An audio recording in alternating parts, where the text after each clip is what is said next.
nationals yet? All set? April All right. 25th through the 27th? Thank you all for your patience. Time being 7:07, I call to order the Franklin School Committee meeting. Meetings recorded by Franklin TV and shown on Comcast Channel 9 and Verizon Channel 29, as well as recorded by Franklin Matters. All right, so to begin, the Pledge of Allegiance. Today the Oak Street Pledge today is led by the school mascot and the Oak Street staff. Nutty the Acorn comes to us from Oak Street Elementary School. Nutty is a 5-year-old hard-shelled nut who is adored by children in grades kindergarten through 5th grade. Nutty's life mission has always been to bring together the community of learners at Oak Street, but Nutty really loves to focus his attention on living the values of his identity, an acorn. A is for achieving, setting goals for our whole school and supporting us. C is for caring, greeting everyone who enters the school. O is for original. Have you seen his dancing during all school meetings? R is for respectful. He always gives his attention to the speaker. N is for never giving up. Nutty is the best at trying over and over when something is tricky. Like our Oak Street scholars, Nutty will take what he has learned as an acorn and use those values in his future educational and life opportunities. And when he grows up, he hopes to be a mighty oak tree in Franklin someday.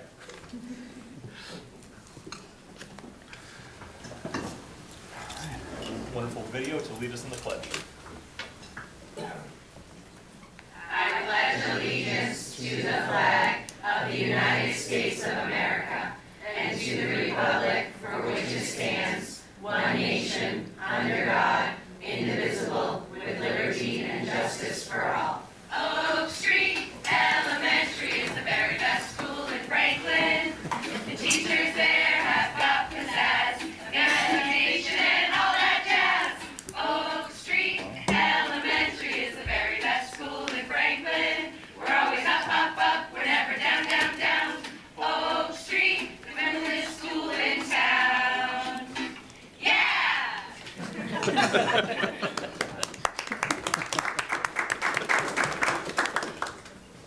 Singing that song all weekend long once I got our packet. All right, now as is customary, we'll pause for a moment of silence.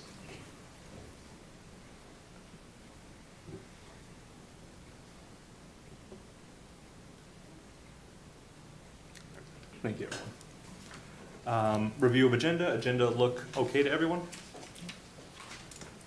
All right, payment of bills taken care of. Payroll, Vice Chair McNeil. Payroll's in order. All right, FHS student reps. To start off with some news from the whole school, both freshman and sophomore classes will be holding their combined banquet on April 11th from 7 to 9 in the FHS gym. Empty Bowls is hosting their 10th annual fundraiser to benefit the Franklin Food Pantry. Tickets will go on sale April 1st. The Spring Art Fest will be held on April 2nd. Science NHS and Math NHS members will be going to Keller Elementary to teach the students about math and science on March 27th. Franklin High School Theater Company presents The Yellow Boat this Friday, March 14th at 7:30 in the FHS auditorium. You are able to get tickets at the door. The library is now open to all students during their directed study. Be sure to go to the library website for more information and instructions. With banquets and prom coming up, be sure that all fees owed to the school are paid and all detentions are served, as if they are not, you will not be able to attend these events. Congratulations to all the sports for an amazing winter season. Spring sports registration is open on Family ID and closes tomorrow, March 12th. Tryouts for spring sports will start Monday, March 17th. And congratulations to the varsity cheer team for winning the D1 state championships this past weekend. Another huge congratulations to the boys basketball team for winning Final Four game yesterday against Central Catholic. They will move on to the state championship this weekend in Lowell, with the exact date and time to be released soon. Seniors will have their senior banquet upcoming on April 4th at Lake Pearl. Tickets are on sale now until March 20th. Tickets for the all-night party are on sale now until April 12th. The party is also looking for volunteers, so you're able to sign up on the newsletter for both of those things. Junior prom is being held on May 2nd at Lakeview Pavilion, and tickets are on sale now until April 14th. Thank you. All right, thank you very much. Let's see, questions, comments? We'll start online. Hey everyone, just a comment.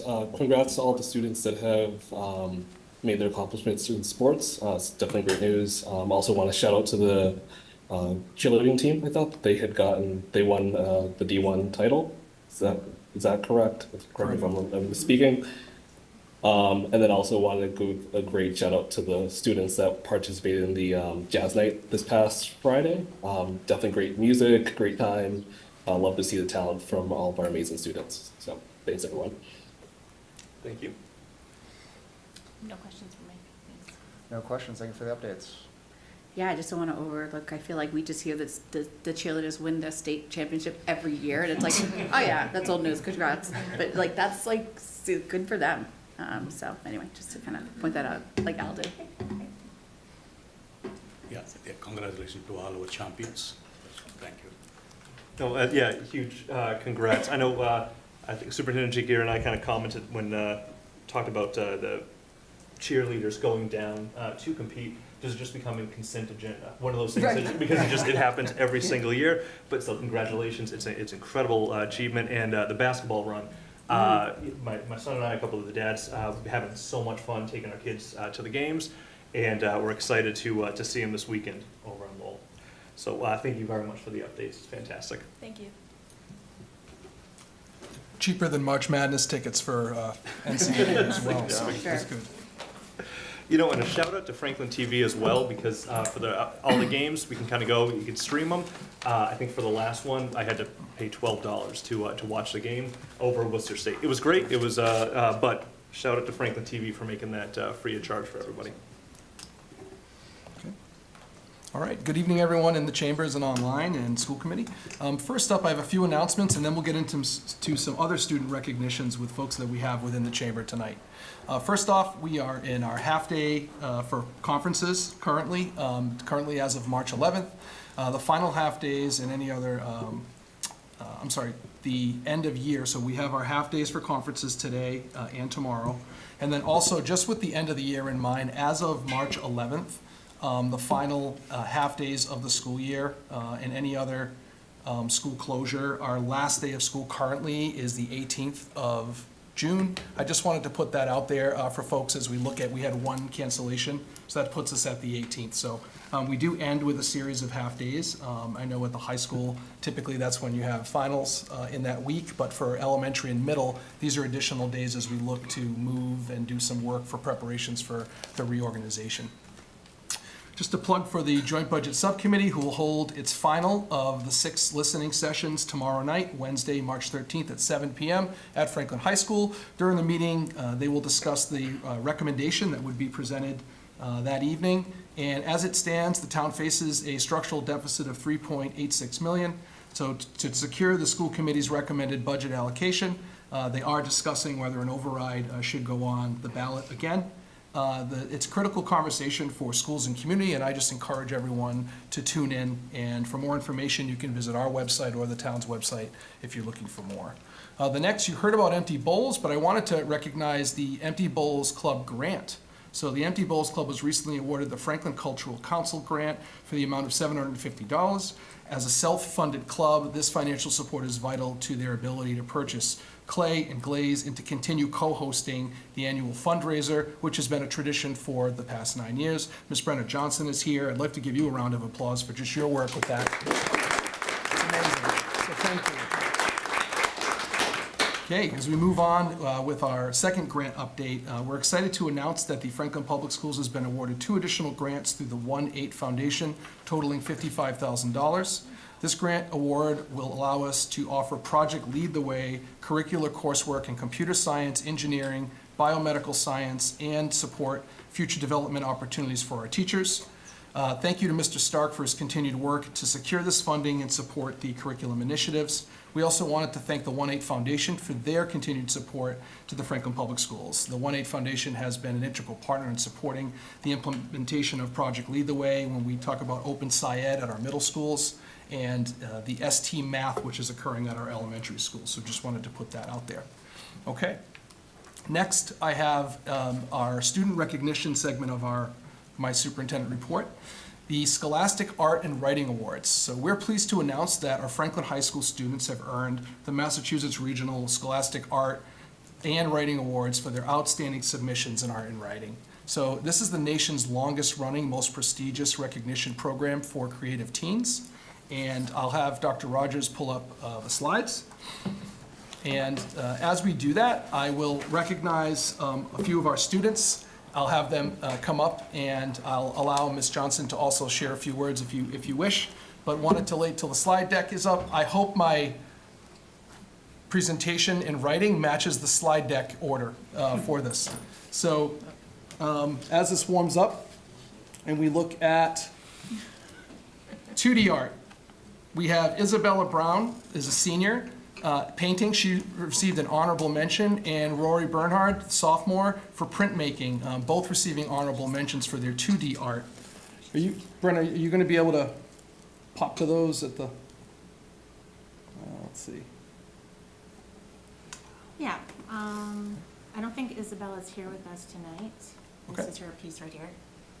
This is from Miss LaPlante's AP class, and so I think it's important to say when we talk about the Scholastic Art and Writing Awards, this is something that doesn't just happen overnight, right? This is a progression of work. I think you stated it really well in one of the previous school committee meetings when you were recognizing some music students, that this is a community effort, and so the fact that these students that are with me tonight that are receiving this recognition, the support in elementary and middle school, and the work through those classrooms and programs has allowed for this type of recognition. And so what you're seeing as a result within these awards and the awards for other students that are here tonight, it's a community of teachers that are building these students up to create this recognition. And so the work we're seeing is absolutely phenomenal, because as what Lucas has stated, these are some of the most competitive art programs, art award programs within the United States. Yes. And so it's really quite exciting for this moment. Very good. Next we have for ceramics, Maggie Levins, Jess Crisello, Kat Rosenberger, Ash Montani, and Sanaya Bagdasarian, who are seniors, and Jeffrey Brower is a sophomore. The silver key went to Kat, and the Jess and Maggie also earned silver keys as well, which is excellent. And then we have some honorable mentions as well in this mix. So you want to talk through those? Yeah, and some of these students are here tonight, so maybe they should kind Yeah, of step up. They're gonna kill me. I know, it's okay. Gather right here for a second. Yeah. And Rory, yeah.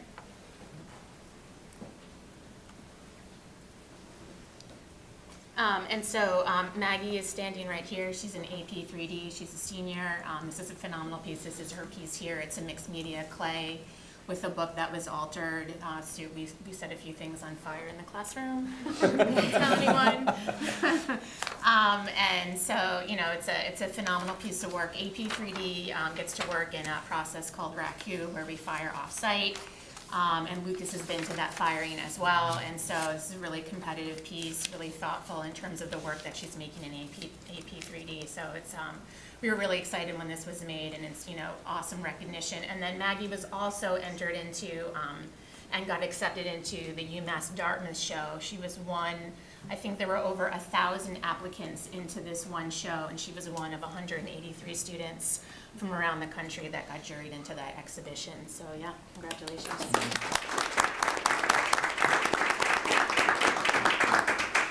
And then Rory's here with us tonight. She's also spent a lot of time in Miss LaPlante's classroom. This is a print that was made in Miss LaPlante's classroom. As a rising sophomore heading into junior and senior year, we're expecting great things from Rory, not only in the ceramics classroom that she's spending time in empty bowls and ceramics 1, but also in Miss LaPlante's classroom as well. So, yeah.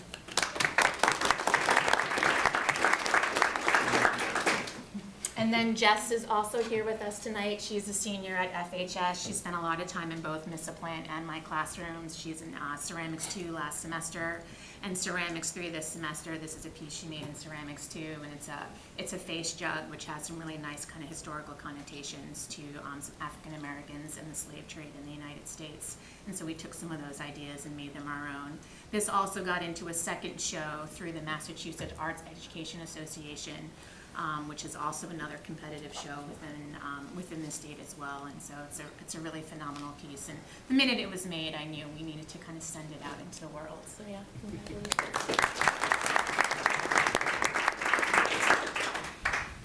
And then Ash is here with us tonight, also a senior here at FHS, spending a lot of time both in Miss LaPlante and my classrooms doing 2D and 3D work.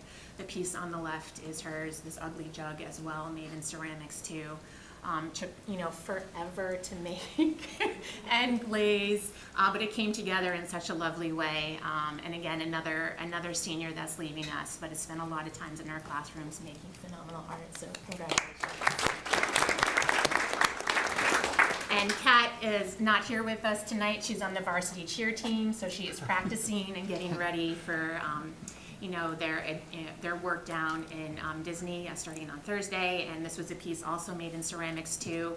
A senior as well who spent a lot of time in my classroom, is an AP 3D this year and also a leader of Empty Bowls. And so another phenomenal student that we're sorry to see leave us at the end of the year.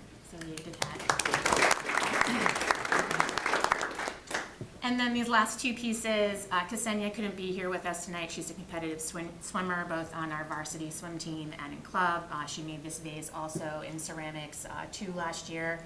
It's a really dynamic piece. She's going on to study architecture. She's graduating this year, and you can kind of see some of that work has kind of an architectural vibe. And then on the right, Jeffrey is with us here tonight. A rising sophomore who spent a ton of time in my classroom, currently in Ceramics 3, next year taking AP 3D, also part of the cheer team as well.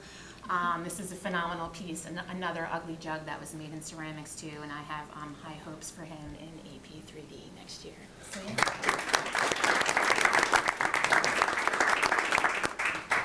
Great. So we have one more as well as a writing. There should be one more slide added to that deck. To this, okay. Yeah. Here we go. So Jack Cotty, Jr., could you come up as well? So in the writing area, Jack was honored with 2 gold keys for his flash fiction pieces. I'm going to ask that he reads them both out loud to every... No, I'm just kidding. For his pieces called My Week in Statue, and he received the gold keys for the distinction awarded for exemplifying originality, technical skill, and the emergence of personal voice and vision. So this year, similar to our artists, thousands of students submit to these efforts or these areas in the Scholastic Arts and Writing program, and Jack was awarded 2 of the 206 gold keys that were offered out of the 5,000 submissions. So congratulations to Jack Cotty as well for you.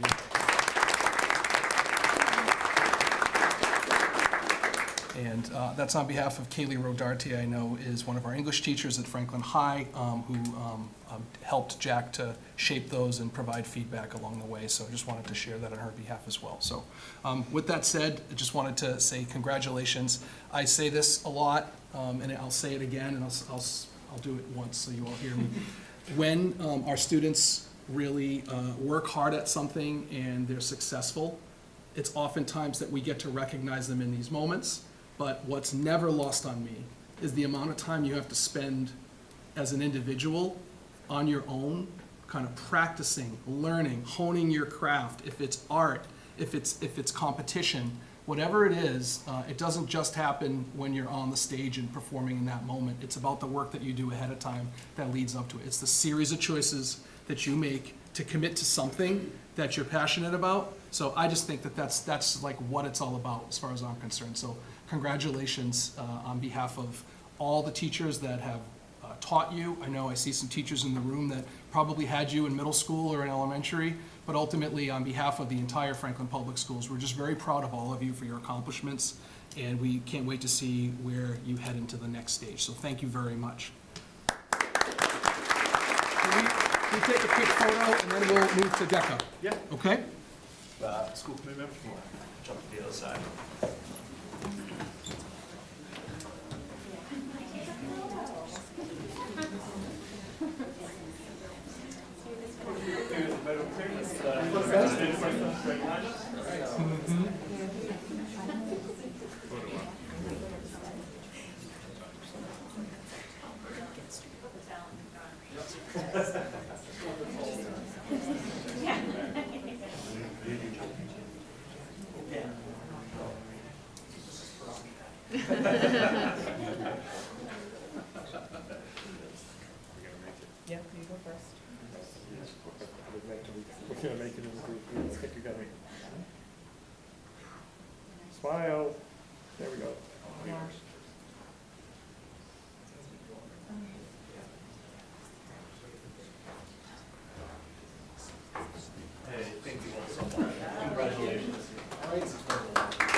Okay, so DECA state competition, we have some state champions in the room.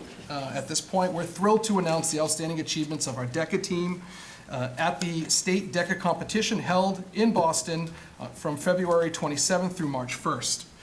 Franklin DECA had 46 attendees, 16 finalists, and 10 qualified for the DECA International Conference. The DECA, which is Distributive Education Clubs of America, is a prestigious organization that prepares emerging leaders and entrepreneurs in marketing, finance, hospitality, and management. The competition brought together thousands of the best and brightest students across Massachusetts this past weekend. Was it this weekend? No. Okay, I wrote this couple of long part. All competing in intense business challenges that tested their skills in problem solving, innovation, and professionalism. So please join me in congratulating our DECA members who advanced into the international conference being held in Orlando, Florida this April, from the April 25th through the 30th. Through the 30th. 2025, and at this point, I'll read your name, if you could just kind of come up, and we'll do a similar recognition. So, Evelina Dobecki, Gavin Abdel Aziz, Julia McVeigh, Kavya Dave, Maya Abi, you can just go right up over here, Abi Ramia, Samantha Eagerman, Stephen Wasik, Tahina Pal, Callie Verhagen, and Ella DeStefano. And if I missed anybody, and bring the trophies. There you go. Yeah. So let's give them a round of applause.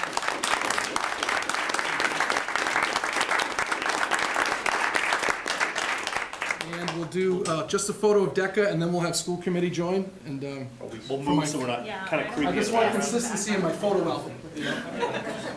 Get a little closer, no gap between there. Committee members. All right, that's good. That's good now. And these photos will be on Franklin Matters tomorrow. So when I ask you for approval for for a trip to Orlando, remember these faces. Yes. Okay? Next year's Atlanta. Yes. Okay. It switches every year. All right. Do you want to join for a photo? Yeah, that's a little too wide. Kind of smooch in a little, let the committee come behind you. Smaller members in the front, don't be bashful, you're all good. I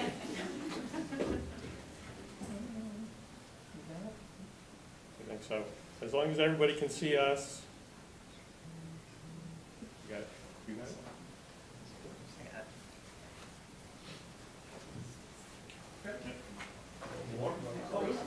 You got one more? Nope, you want one? You good? I'm good.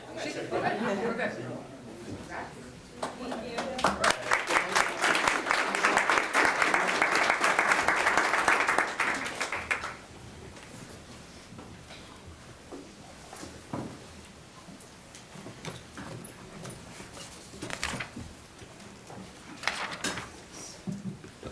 Thank you all so much. We can, if we want, in a moment, we can kind of go into a quick recess, just if you guys wanted to go home, end your night early. But first, any kind of comments from the committee? Al, we'll start with you, and we'll Photoshop your face in the background of those pictures. Thanks, I appreciate that. You got it. No, just want to say congratulations and great accomplishments by both groups, and looking forward to see what's to come. Thank you. I am overwhelmed by the amount of talent that's in this room. So congratulations to everybody. I, aspire to have just a few of your skill sets to pull together, and thank you for coming in. Yeah, again, congratulations to all of you. It's just wonderful to see your hard work and talent being recognized at these different levels, and you're really displaying just the excellence that Franklin Public Schools have to offer. So thank you for being a great ambassador for the entire district in your respective fields. So thank you. I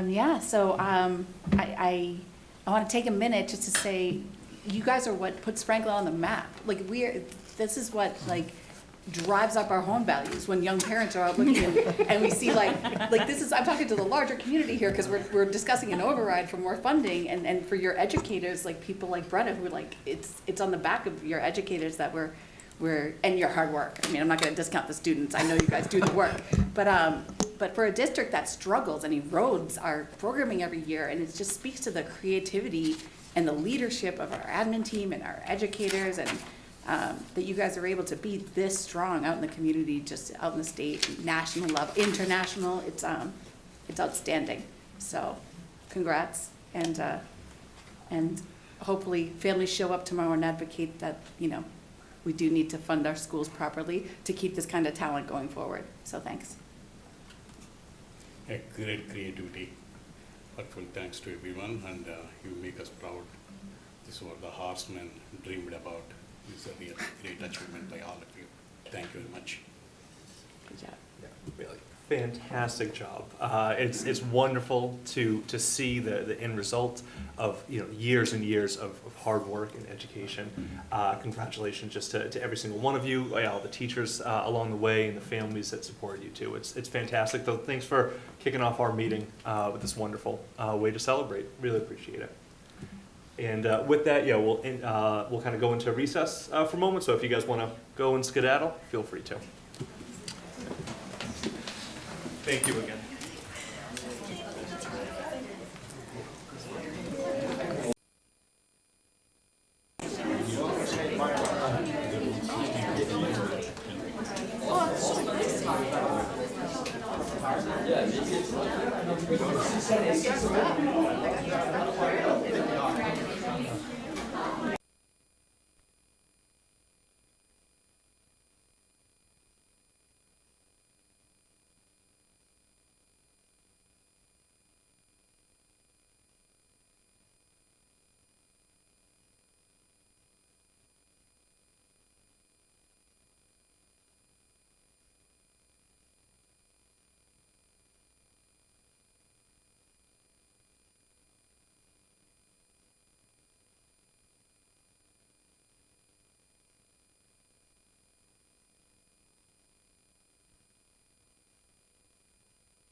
Let's see, time being 7:38, we'll kind of come on back. Real quick, we'll just go around the horn for attendance. Got, Al Charles, Here. Gallagher, Here? McNeil, Here. Callahan here, O'Sullivan, Here? Sonpali. Yes. All right, terrific. Superintendent Jagir, back to you. Okay, great. So we'll move on to guest presentations. That felt like a series of guest presentations.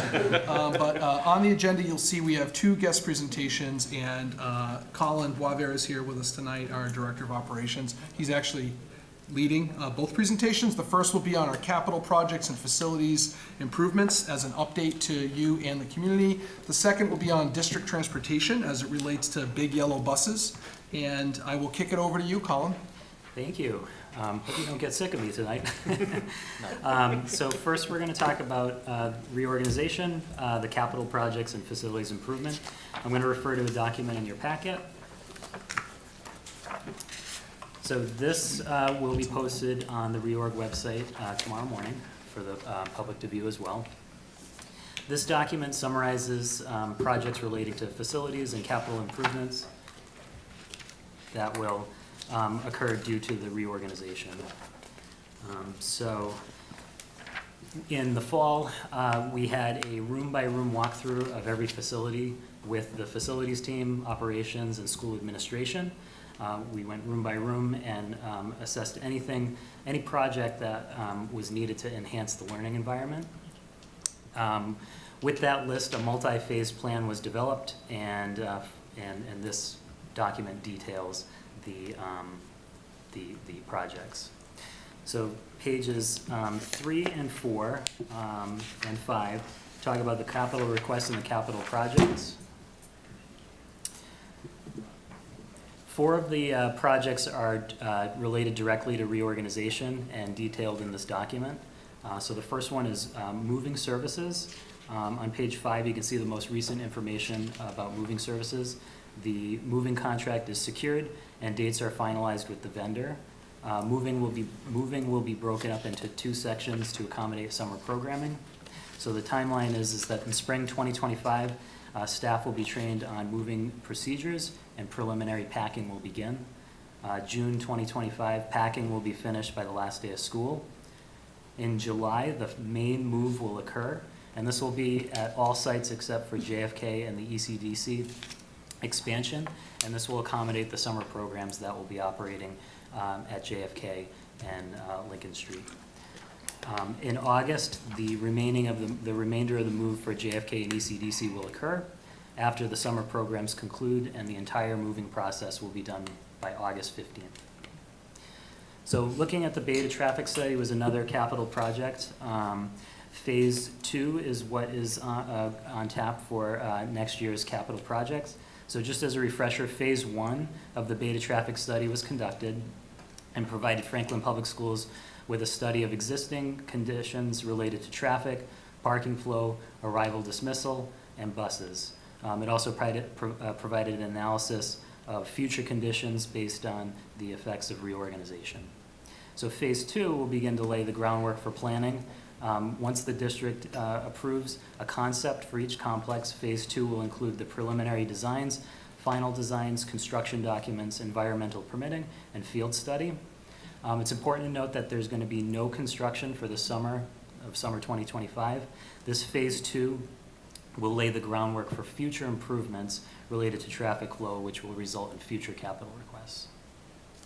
So phase 3, security improvements at the Franklin Middle School is another capital project, as well as the phase 1 school facilities projects. And those are detailed within the school pages that follow. So I'm not going to read these line by line, but each school has one page that describes the projects identified for the phase 1 school facilities projects. So they're broken up into 3 sections. Each school has a facilities and construction section, a safety section, and a teaching and learning section. They each have a timeline. Phase 1 projects will occur from May to August of this year. Phase 2 will occur from September to June, which is after school starts, and phase 3 will be after next school year.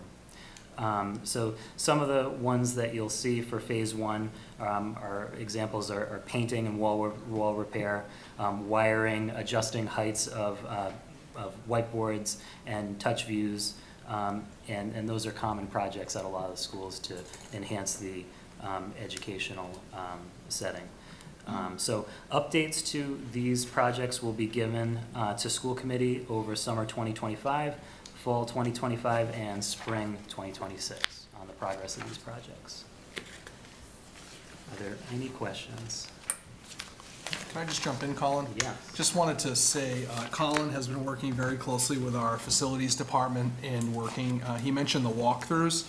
When this is posted, folks can be able to look through this and see in more detail, but he's provided a level of detail here around the types of work that I hope not only provides information to the community around some of the scope of the work, but also the detail of the work of what's occurring. And I just wanted to say that this is a very comprehensive document, and I think that the phasing, I appreciated you mentioning, Colin, kind of how the phasing will work, because we're really working from what needs to be done between now and the opening of school, what can happen during the school year, and then what can happen in the summer. And the organization of it lends itself to that in those particular areas. So I know that you've had a chance to look at this document, and certainly Colin can answer any questions, but I just wanted to provide a little bit of detail around the work he's doing with facilities and trying to nail this down, prioritize. Facilities has helped and looked at this entire list and has only committed to what they can actually achieve within the timeline. So they've looked at this and said, yes, this can be done before school, this is something that can be done after. So it's been really thoughtfully put together. And I want to say on that note, I mentioned this to Lucas when we met to put this meeting together, but this capital improvement whole packet, kind of far and away, I think one of the best ones I've seen in the past 4 years, and it's incredible. It looks terrific. It's incredibly comprehensive, and it honestly just blows my mind that we're able to get this kind of coming out while doing a million other things. And so, thank you. Doesn't really suffice, but really, thank you for the continued tireless efforts that you put in for the Franklin Public Schools. That goes for everybody, and counterparts over in facilities, and Mike and Kevin are spectacular. It's just, this itself is incredible, and it's just a drop in the bucket to all the work that's being done right now across Franklin Public Schools. Thank you very much. But I'll open up to questions, and we'll start online. Thank you, Colin. This is definitely informative. So I had two questions. The first one was around phase one, and maybe I'm just missing this. Did we get a readout of the phase one results for the beta traffic study? Details will be forthcoming on that. Yep. We just met this week to talk with administrators at the schools about this, and to firm up traffic plans a little bit more. So more will be coming. So they did, so just so I can add, they have provided the preliminary information from phase one. We have been meeting with each school-based team now to kind of process that, and then part of our future updates that you'll hear throughout the spring, Al, will include some of the outcomes of that work and kind of the recommendations, because some of the recommendations are no cost. They're around how we should be organizing arrival and dismissal, and how many staff can fit in each lot based on the number of staff assigned to a school, like those types of things. And then there are obviously capital projects that are included in there as recommendations. So we're working through that now. We'll be sure to provide that information as well. And it's actually informing the decisions we make, and you'll hear a little bit about it when we talk through the transportation presentation, which is next as well. So. Awesome, great, thank you. You're welcome. And then the next question I have, would it be possible for us as school committee members to get a building walkthrough after the August 15th date once moving is done? I know we typically do it during the school year, but I think it'd be good to see just kind of what does it look like before students come in, and then maybe we do our normal site visit sometime later on after school has started. Absolutely. Great, thank you. Fantastic. That's the actual switch up, start down here. KP? Yeah, is it final draft or just, This is the final draft that we will use to work off of to meet those phase deadlines that you'll see for each school. So yes, this is the final product of what we're working off of when we look at phase 1, 2, and 3 for each of the areas. Good question. yeah, I don't have much questions. It's a lot of, you give fantastic report like phase 1, phase 2. Phase C is fantastic. I don't have much questions on this. Okay. Thank you. Thank you. Yeah, great work, great presentation. The phase 1, I'm just curious. It looks like we had gotten 100,000 approved in capital for phase 1 projects. Oh, I see, because it's phase 1, phase 2. Okay, so this is just covering, it looked like 100,000 is not going to cover this, but it's only that phase 1, including the, go ahead. Yeah, it's only the phase 1 projects are detailed here. Yeah. But a lot of these projects can be completed internally with our town staff. Okay. So while the capital will cover some of this, some of it will be covered internally as well. Okay, that's good to know. It seemed low for what we had to get done. So, yeah. I think that's a good point to bring up, Yeah. Ruth Ann, because I think shout out to our tradesmen. We've talked about facilities, but we have Yeah. tradesmen that work within the district, plumbers, carpenters, that who work full-time for the town of Franklin, who Yeah. are working in our schools to actually resolve some of these. So some of the things on this list will be accomplished by people who work within the district, so it's not like hiring out for an outside tradesperson. It would be Right. having someone within, so that's just another example of the collaboration that Yeah. happens among school and town for these projects to get done. Removing wiring, looking at plumbing, looking at gas, those types of things. There are times where certain things get subbed out, and there are times where we utilize the folks that we have working within Franklin who maintain our buildings and work on them to get those things done. So this is a mixture of projects that include being completed by employees that we have within the town. Good question, or good Dynamite. good comment, really.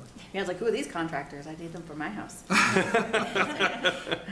And I'll put in my plug for the merry-go-round in the playground.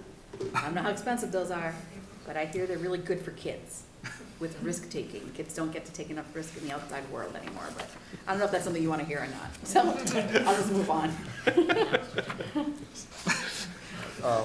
Thank you, Colin, and thank you to the entire team for putting this together. This is, incredible amount of detail here, and also incredible amount of work with everything that's going on, so thank you. And then, so I guess clarifying question really, so we can say with confidence to the community that everything that is necessary to start school, come the fall, is going to be all set based on this timeline, correct? Yes, we will be ready to teach kids in the fall.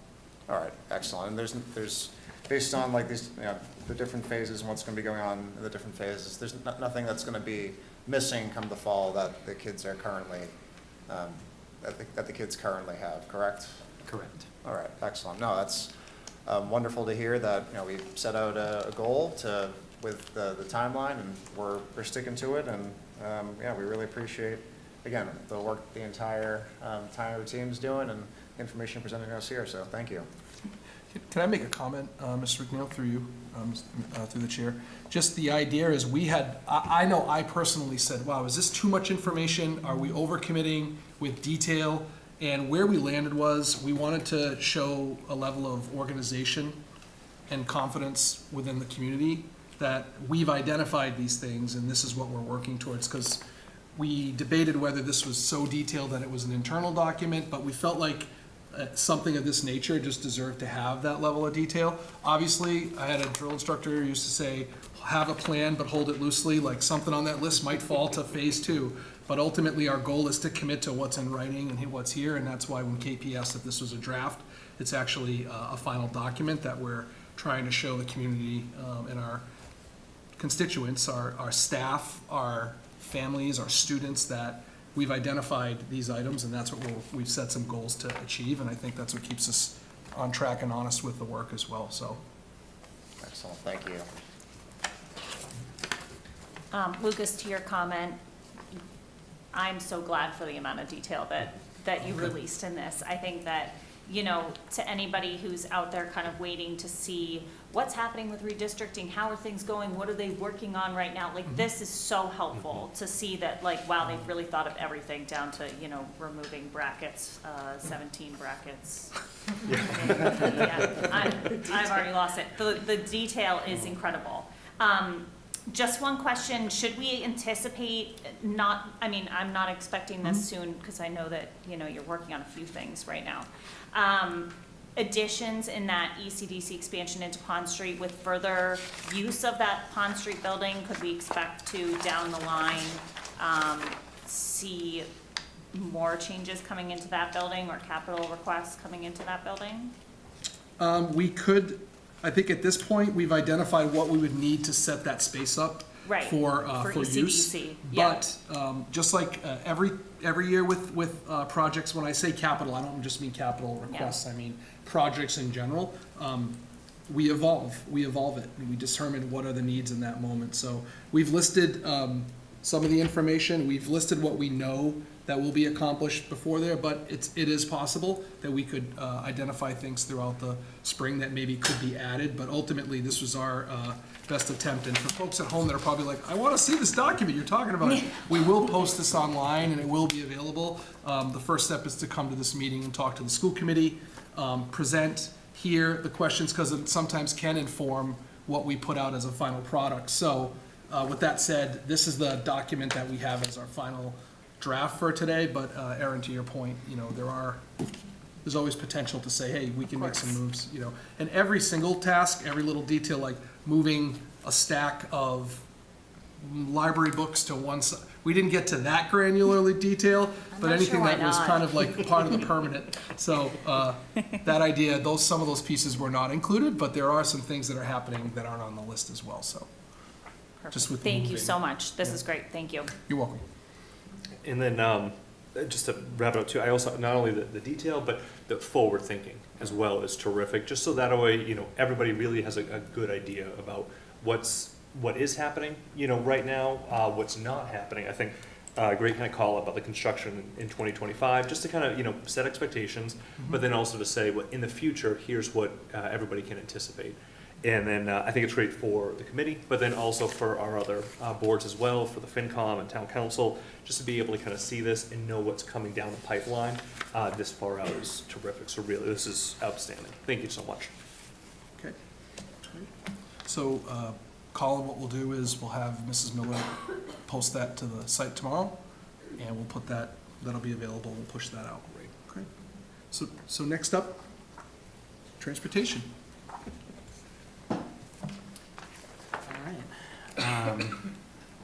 So here is the presentation for the reorganization update on transportation. So tonight's presentation will talk a little bit about the transportation scope of service, the reorganization changes impacting transportation, factors for the route development, looking at historical and projected ridership, preliminary route data and comparisons, and a new registration process for this upcoming school year.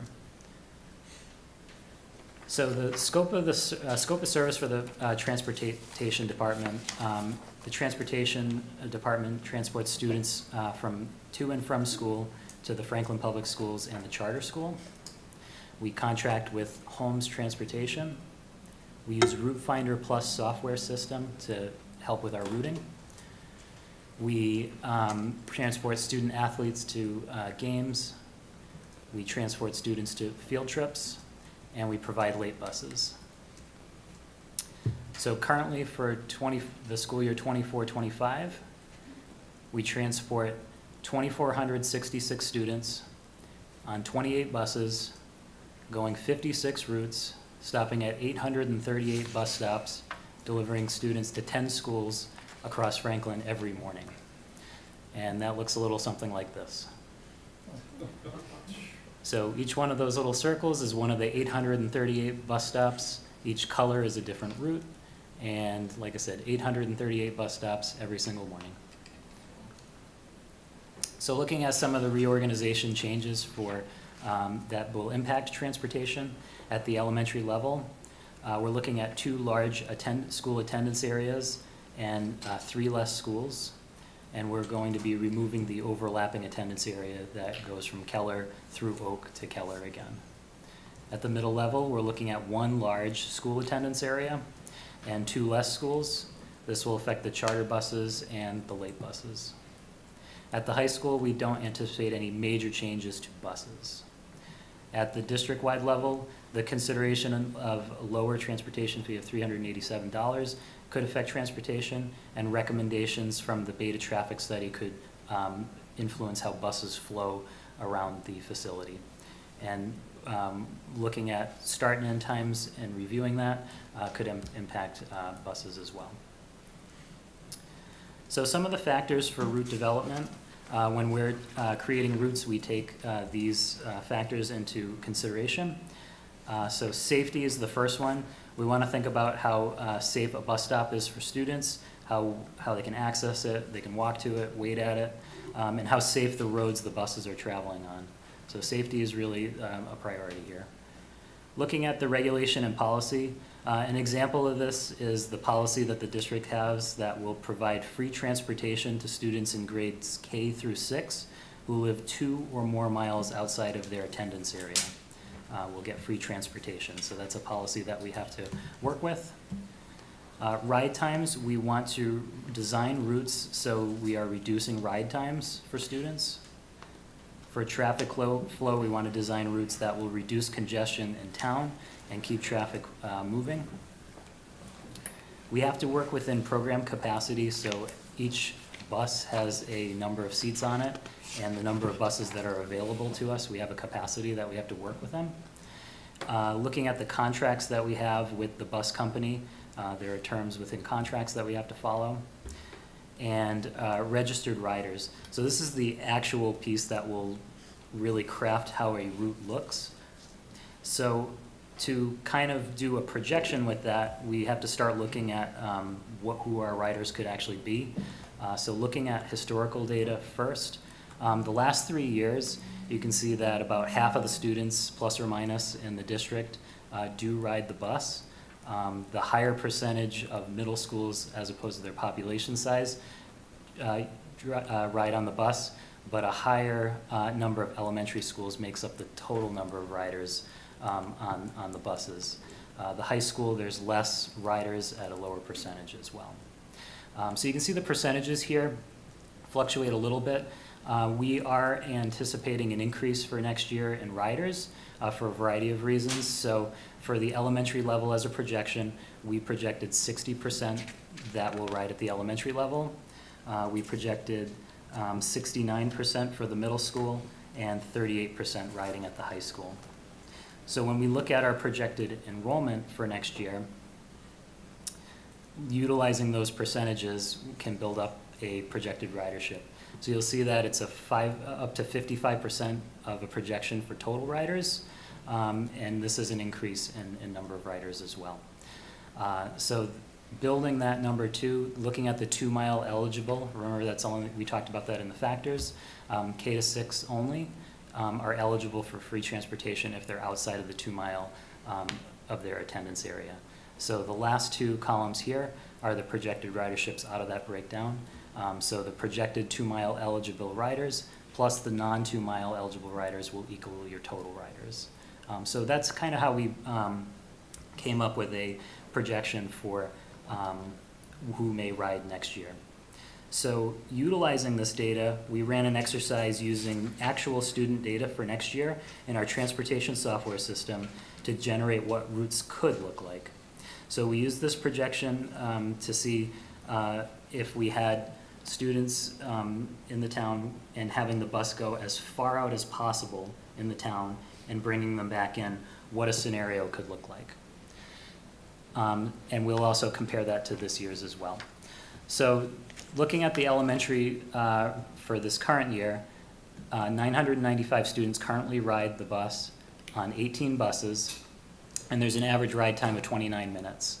8 of those buses have a ride time of 30 or more minutes, and there's 1 bus that has a max ride time of 46 minutes. So this is important on the right side. The average number of students per bus at the elementary level has 54 students on the bus. For bus capacity, you'll notice in parentheses right there, there's 77 seats on a bus, but we pick a number for elementary at 69, so we're really not cramming buses, and there's a little bit of flexibility with how we operate. So we use 69 as more of a functional capacity for elementary schools, and with that functional capacity, we have 8 out of those 18 buses that are riding at 70% or less capacity, and that ultimately means that 8 of those buses, there are 20 or more seats open on the bus. So utilizing our projection for next year and that exercise that I just spoke about, we can transport the 634 projected riders at Lincoln Street on 10 buses and the 525 at Washington Street on 10 buses. You'll note this is an increase of 2 buses, but we will make up for that later, and I'll explain how that works. So we can keep ride times consistent and the number of buses around just over 30 minutes consistent as well. We are able to lower the max ride time with this, so when you're looking at the school boundary lines for this current year, it gives us a little bit more flexibility on those lines to combine and to make a more efficient route. So you can see that using the same capacity, we are able to put a higher percentage of students on a bus, but this does not mean, again, that they're crammed. There's still spaces on the bus. These are just mean that they are running at more than 70% capacity. So at the middle school level, there's 704 students currently riding the bus this year on 17 buses, and you can see the rest of the statistics there as well. There are 9 buses here running at 70% or less capacity, again, around 18 open seats or more for those 9 middle school buses. When looking at the reorganization with 1 attendance area, we're able to have a little bit of savings on buses here. They're able to route more like the high school does, and you'll see with the high school, we're anticipating similar for next year. 11 buses is typical for the high school and has been for years. So to accommodate the increased students for middle at 725 as opposed to 548, we just need those 2 additional buses. But that's a net savings right there on the middle school level. So again, we're able to keep ride times consistent in this model as well, and we're able to increase the capacity as far as the buses go, which is how we can save the number of buses here. So looking at the differences for next year, we are projecting an increase of 275 students riding the bus over this year. We are anticipating on needing 2 less buses for next year.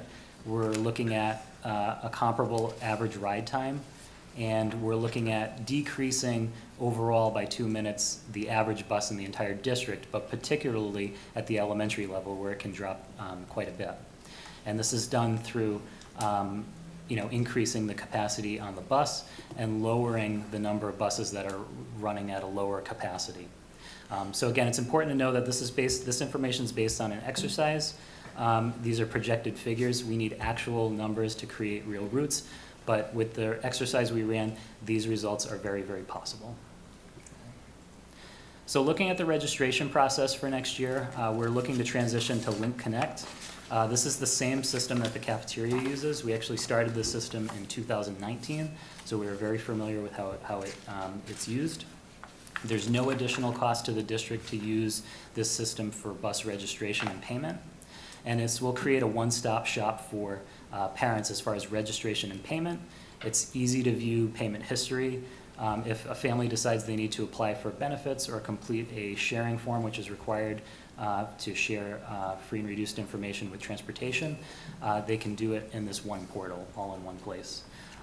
It also has the ability to set reminders for families and a good way to get confirmation. So when you register or make a payment, it will email you, and you can easily log in and see your history on what you've paid and if you've paid. And it's very easy on our side as well to assist families. So some of the key takeaways for transportation for next year. The factors for route development are going to be sort of our building blocks for how we design routes. We're thinking about safety, regulation and policy, ride time, traffic flow, program capacity, contracts, and registered riders. We're expecting an increase in ridership. We're projecting a decrease in the number of buses that we need. We're projecting similar ride times as this year, and we're looking at a new registration process. So some of the expectations going into next year with this all being new, I think it's important to note that traffic congestion currently exists in all schools during peak arrival and dismissal. This is likely going to continue. Looking at this being something new, and the start of the year typically takes longer for arrival and dismissal. There's usually an adjustment period for families. I know Superintendent Jaguar likes to talk or mentions how when he started at Franklin High School and the changes that went on there when he started. So we're anticipating that the start of the year will need a little bit of an adjustment, but improvements will follow. It's important, like we said in the capital presentation with facilities improvements, there's going to be no construction related to traffic that will occur this summer, but the beta traffic study will have recommendations for future projects and enhancements. Start times will be reviewed to optimize traffic flow as well.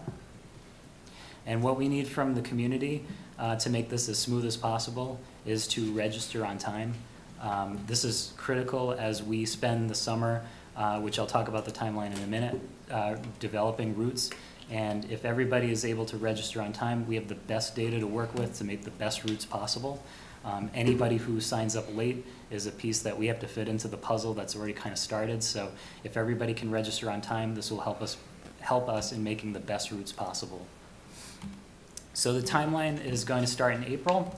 Transportation will open on Link Connect in April, and a communication will be sent out. In June, the registration deadline will be the last day of school. Reminders will be sent in May and in June, reminding families that the deadline is approaching and to register. In July, the route development will get completed, and in August, the routes will get published before school starts. If I could just add to what Colin mentioned on the last slide, Colin, just around expectations. The piece around start and end times, just to talk through, one thing that I think has been asked, just for clarity, our plan, we've met with both of the elementary school complexes. We've met with both. We will, K through 5 will have the same start and end time for families who would be dropping off a child to start school. K through 5, so the K to 2 and the 3 to 5 of the complex will have the same start time and will have the same end time. So when we dismiss or we have buses arrive, they will be gathering and collecting up K through 5 students as part of those routes to drop off. So that was one piece I wanted to mention. With that in mind, we've met with those teams to look at what's the best plan for us to move forward with that arrival dismissal. The second piece I wanted to mention is we are meeting with the high school and the middle school tomorrow, Colin? Yes. Okay. Where we will review the high school and middle school area, and based on some of the recommendations and process with them, what makes the most sense.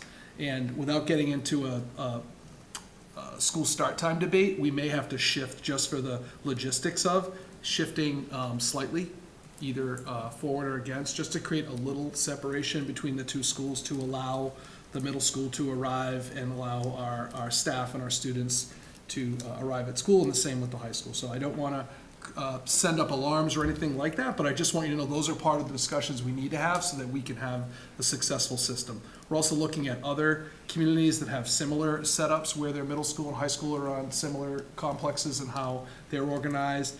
What type of options do we have for a drop-off at each school in different areas of the school? So these are all part of a discussion, and we would be sure to share that out with the community and the school committee once those decisions are finalized. But these are all part of the discussion, just in full transparency as we move forward. So we're doing the facilities work, but then there's this work as well, and we have our hands in everything as we move this forward. Thank you so much. I'm going to open up questions, comments from the committee, and we'll start online. All right. Once again, great presentation, Colin. Definitely informative. Can we just bring up slide 9, though? Just want to call something out. Because I know when we were talking about the buses. There was a concern around, kids being on the buses for an hour. So I'm glad that you've done this because I think this helps quell some of the fears and concerns that folks have had. But I just want to make sure I'm understanding this correctly and folks are getting this correctly as well. So based off of this work, we've been able to reduce the max time, which was almost an hour, to now reasonable, under 40 minutes, and more in line with all the other grades. Is that correct? Yes, in this model, yes, we feel pretty strongly we can craft routes that will keep a reasonable ride time. Okay, perfect. And then from an efficiency standpoint, we're now using the buses that we have more efficiently and getting, in essence, more for our dollars, since we have more students on those buses. And we're not having so many, so that 15 under 70% capacity. So this I think it's a great example of being fiscally responsible and using our dollars to the best way that they can be. I think, Al, too, just to bring up a point around when you're transporting to 5 different elementary schools and you have routes, just the nature of the number of students that we have a range across elementary schools, that 565 at one, and then you have another one at 3 and change. So when you look at that and you look at the number of riders, I think we have been designing routes for the right reasons with the best tools that we have. But when you look at pick up and drop off at less locations, you can really hone in on those routes. And I think that was a point. And Colin, can you just confirm for the community, you plugged any eligible rider into the system in order to develop these routes and get these estimates, correct? Yeah, so this is Okay. using the student data, it's using student information, they're going as far out as possible and can get those 2 mile outside. So September could be slower than what you're quoting here because it's the beginning of the year, but Of course, when these run the routes, that's what was provided within the software? yes. Okay, just wanted to clarify. Perfect, yep. And I would assume that these numbers could change as well, especially if there's less people that are riding than projected. So definitely understand, and once we get the real numbers, riders will be able to get true numbers.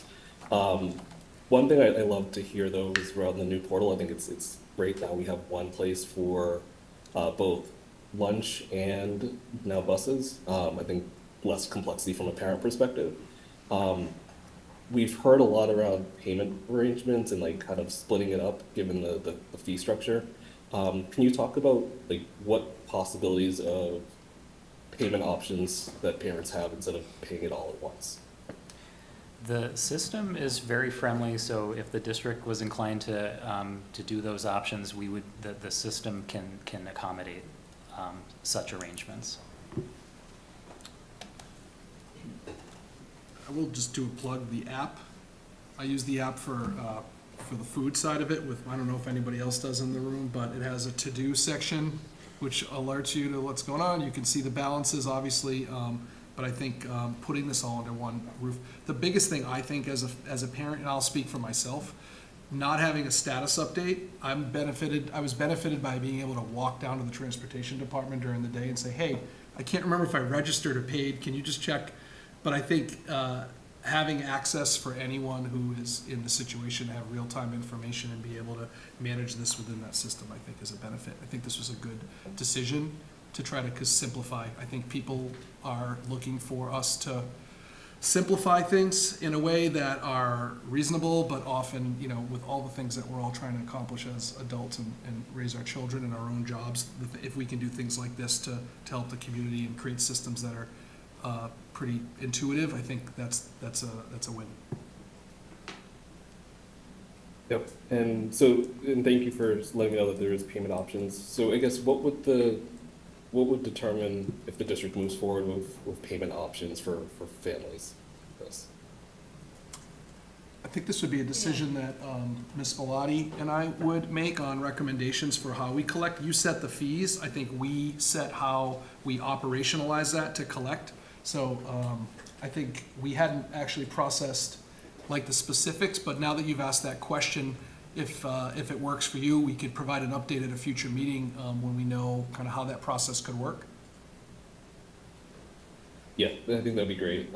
Just knowing the costs and if families have an option, they could use it if they want to, and if they don't, so be it. But I think, yeah, it'd be great if we could just Okay. bring this back up later on. We will follow up on that. Great, thank you. And other than that, I think I am good. So, thanks. Thank you very much. Yeah, could you go back to slide 5, please?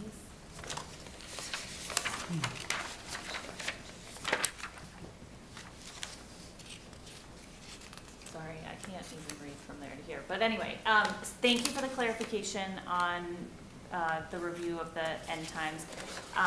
When you say slight, do we mean 5 minutes, or do we mean slight, but it's a 30-minute change? What are we, I'm not asking you to commit. Are you talking but- at the middle and high school? Yes, yes. 2 hours, 3 hours, no, I'm just kidding. I'm joking. No, I think we would be thinking of 5 to 10 minutes, I don't, like Yeah. a smaller amount. I don't think Okay. we're looking to make large changes that aren't in the spirit of what I'm mentioning.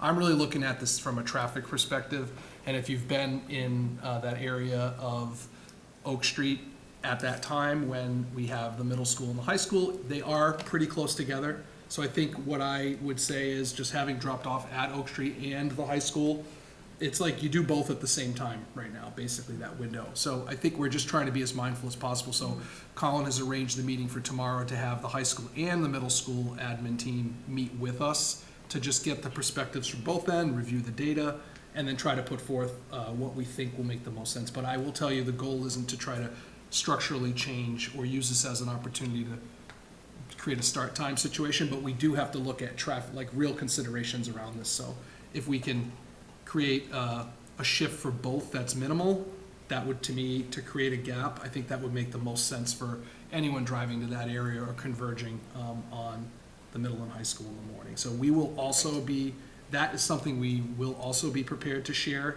as we have that information and decisions are made, just to make sure that we're preparing that information. So this is all part of the work that's happening behind the scenes to try to get this done. Thank you. Good question.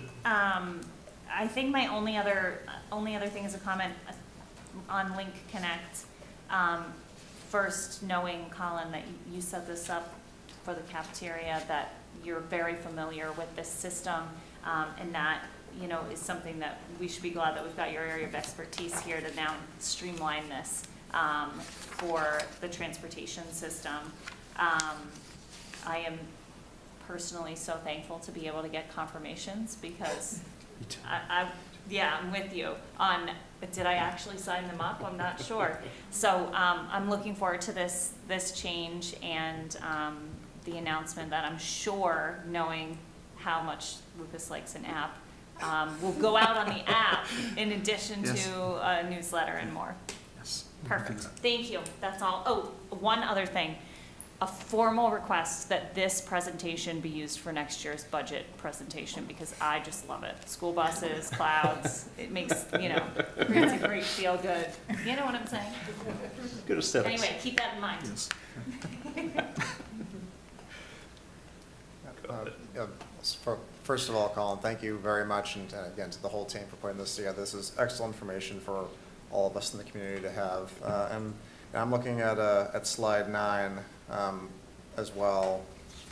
And it's really striking to me to see, as Al also pointed out, just the efficiencies we're able to bake into the new system with, we're making much better use of our capacity with the fewer buses running below 70%.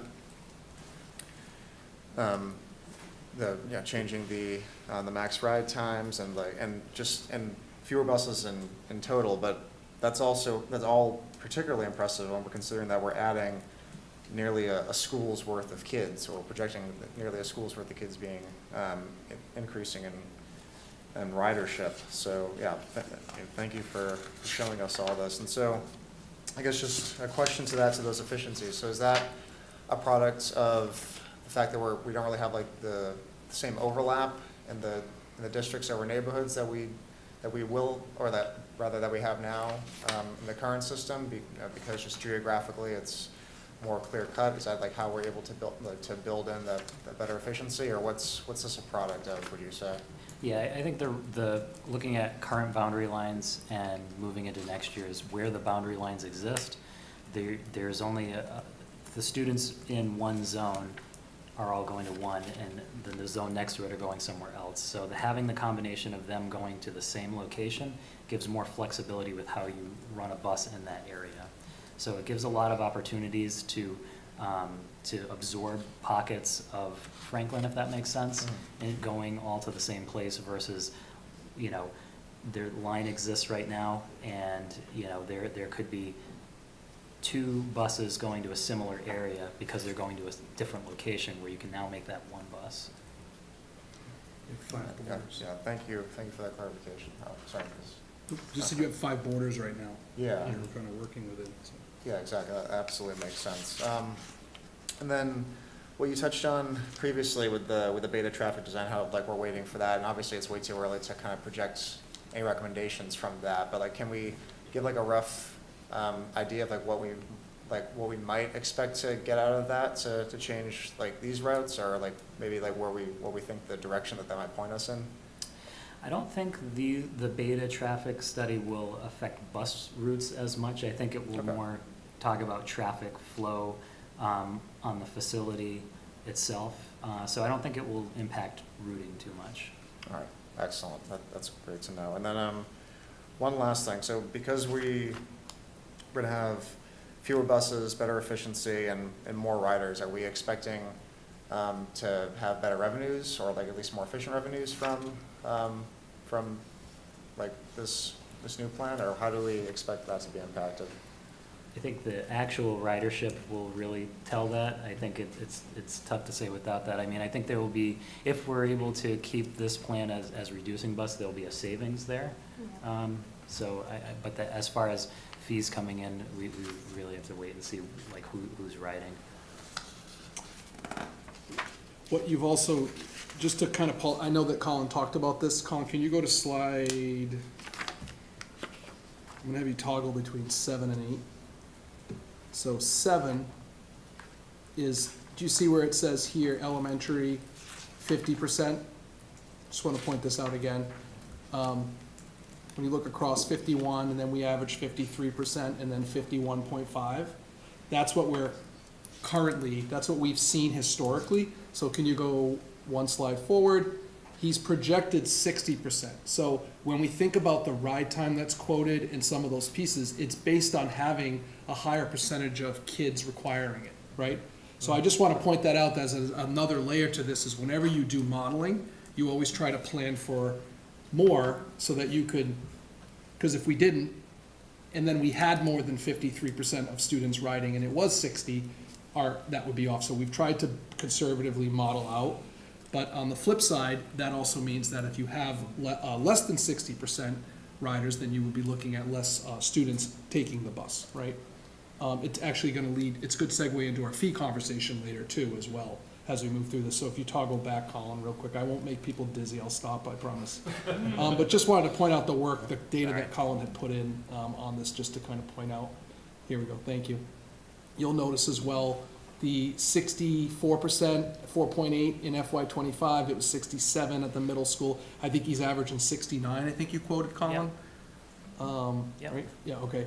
So this idea of trying to just prepare and build a system that accounts for more ridership than we currently have today, but we have to see where that lands. And I think the work we're doing, the systems he's putting in place to make it accessible and to provide that information to families hopefully helps with people meeting those timelines. For us to really be able to build an efficient system, we need to know every student that's going to be taking a bus. And I think another important thing to mention too is that with this model, we're looking at reducing 2 buses. If by chance ridership is actually more than what we're increasing, we still have those 2 other buses that are not being used in this plan and will not impact the budget. Excellent, thank you. And again, to that revenue portion, so it totally makes sense that we need the actual numbers to know, but is it at least safe to say that there's a distinct possibility that we're going to see a savings from kind of making this more efficient? All right, Absolutely. there we go. All right, thank you. Are you still running food services all the time too? You're doing it all? We have a great food services Thank team. you. We're very, very fortunate to have a great food service Yeah, team. I know our website's still like in development sir. stage, so I was just, I can't keep up with everything, but I'm like, gosh, a gift. So, good work. This is a great presentation. I agree with Erin. I love it, and maybe it's because I'm elementary and adolescent, but I like this one. My questions have all been pretty much answered. I was gonna ask about, like, if the override were to pass and the fees go down and the ridership changes, but I think you've made it clear, like, we're ready to pivot if we have to, and we've accounted for a lot.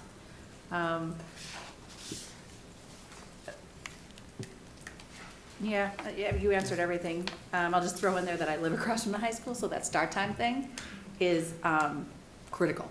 So if parents are like stressed out over 10 minutes, they shouldn't be, because it'll prevent their middle schooler from getting like hit by a high schooler texting. It's like chaos. Like, it's, I mean, we do the best we can. The police are always kind of there, like helping navigate, and people always slow down, but it's, I live it every day, and it's like a stampede getting out of a concert sometimes. So, thank you. Great job. Thank you. Thank you. It's a great presentation as well. In terms of safety, are we installing any flashing blue lights in the new school campuses or no? In terms of safety? Like police or, The lights, the flashes, you know, we have a teen college. oh, they do? Yeah, we do have. Do we, I don't know that we don't have, do we have them like installed in our schools? Yeah, it's a microphone along with the flashing lights. It's a solar power. We just have the fire alarm system, but we don't have like a blue light, flashing blue light. Yeah, that's the one thing we need to consider. It's a parking lots thing. The parking, Oh, in the parking lot? Yeah, yeah. Okay.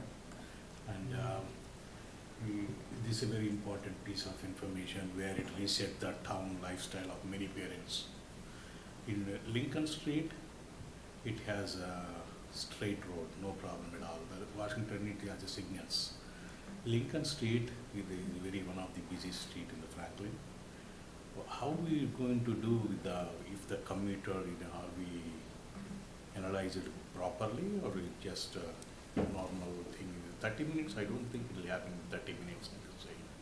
Are you referring to like the traffic flow around Yes. Lincoln Street? So the beta study definitely addresses that, and I think that there'll likely be future capital projects planned to address that, and our team is working internally now on what we will use for a process for next year. So there are improvements we can make on site. They'll have recommendations for every school, and then we have to prioritize. I will say Lincoln Street would be the area we would prioritize as the first project, just because knowing the layout of how it is. And we're gonna be, I think we plan to do big yellow bus transportation tonight, but I can imagine doing a traffic report update for the school committee, and then include some of the mitigation strategies or the plans for next year, once we work those through with the leadership team, and probably have them here to be part of that conversation, in addition to any future projects that we may. What I didn't want to do was overpack this one, because it was about buses and yellow buses, but ultimately, definitely worth sharing with the community some of those ideas as we continue. And I think at the same time, when we know more about start times and whatnot, I think we bake that all into the same presentation, and that was one of our plans as we move forward throughout this school year, to provide that info. Yeah, my last thing is, in terms of reminders, we always do good job. So what is it more better we can do for the parents, whoever misses the last date? Like last year, there are around 5+ parents have missed the last date of submitting the payments. So is there anything better we Yes. can do more than that? We can, I think through Link Connect, we can put it out on our mobile app, we can push out information through our email system, and we will just put it, we'll blast it out in all the ways that we have the tools to do so, because I think that is important. What about the text, the normal text? Yes. Non. We can do that smartphone? as well. We Yes. can do that as well. It's a good idea. That's all. Okay, great. Thank you very much. And, yeah, really, fantastic job with this as well. It's terrific. I got a couple of questions myself. So one of them, kind of KP was talking about, in terms of like that arrival dismissal like process, do you think that, because I'm thinking like I'm a Kennedy dad, so I know how to pick up and drop off at Kennedy, not so much over at like what would be Lincoln Street. Before school starts up, is the plan, like how do we kind of notify folks like myself, so I kind of have a pretty good So idea about those how? will be school-based communications Yep. with specific details on how a parent dropping off at that school or should. I'm envisioning some visuals and whatnot to try to help and provide that type of, because we're going to want to have organization as we move. We talked a little bit about it today in the Washington Street meeting where we talked about down the road as we're preparing. So we're trying to prioritize some of the things that need to get done between now and June. But ultimately, we will be prepared to share updates with the community on all those things. Because I think the flow of traffic, we want to communicate that out. It's just, it serves everyone to have that information so parents know what to expect, and then we can start to organize drop off in a way that's most effective. So we will share and communicate that out. Okay, perfect. And then, Colin, when you kind of like modeling out with all that incredible information, does that kind of, does the modeling have like the bus stops at like the same distance right now? Or is it kind of like assuming that, you know, kids might have to walk a couple extra blocks to the bus stop? No, yeah, it's all within the school committee, policy for that. Yeah. Perfect. And will you just be able to elaborate on that consideration of the early drop-off? Mm-hmm. So we are discussing with the teams around that as, is that feasible? Is it a viable option? That's one thing that was brought up. So the concept was we're trying to explore whether we have the ability and if we believe it will result in a benefit of having the ability for an earlier drop-off, not early, but like, you know, minutes, you know, within a time frame or a window of opening. There's a couple of considerations around that, staffing being big one, student safety, so location, organization. So we are exploring those opportunities. We're not prepared to speak to them tonight because I don't want to misrepresent or mislead the community, but those are, it's important that people know we are actually considering those as well to see if that's of a benefit to the system. So we have more information to process and make sense of, but that is something that was on the table as we move forward to look at. No, that's awesome, and that's great to hear, and even just to kind of know that this could potentially be down the pipeline, I think is maybe reassuring to some families. And then just a couple of financial questions. So one of them, you had spoken about the charter school and like the charter busing. More from a financial standpoint, can you kind of explain what exactly is that? Like, are the charter kiddos kind of paying into, you know, like the bus fee, like $500 right now to Franklin? How exactly does that work? Yeah, Shauna can speak about that. So they do pay the $500 fee, and they do get free transportation if they are within the 2-mile radius K through 6. We are required in Massachusetts to transport students to charter school that live in the district. So that's why we do transport them. And then, so the charter school students who are like outside that 2-mile band receive free public transportation, kind of paid for by the Franklin Public School? If they are K through 6, yes. Okay, thank you. No problem. And it's kind of to my last question here with that too, that K to 6 outside the 2-mile band. So with that one, just to kind of be absolutely abundantly clear with all the community, you know, Colin, when you kind of had it on like slide 6, like regulations and policies. So that one, that's not a school committee policy. That's a state mandated regulation. Is that correct? Well, it's a school committee policy, and it's based on guidance from Department of Education. And does the state kind of provide any financial assistance or backing with that one?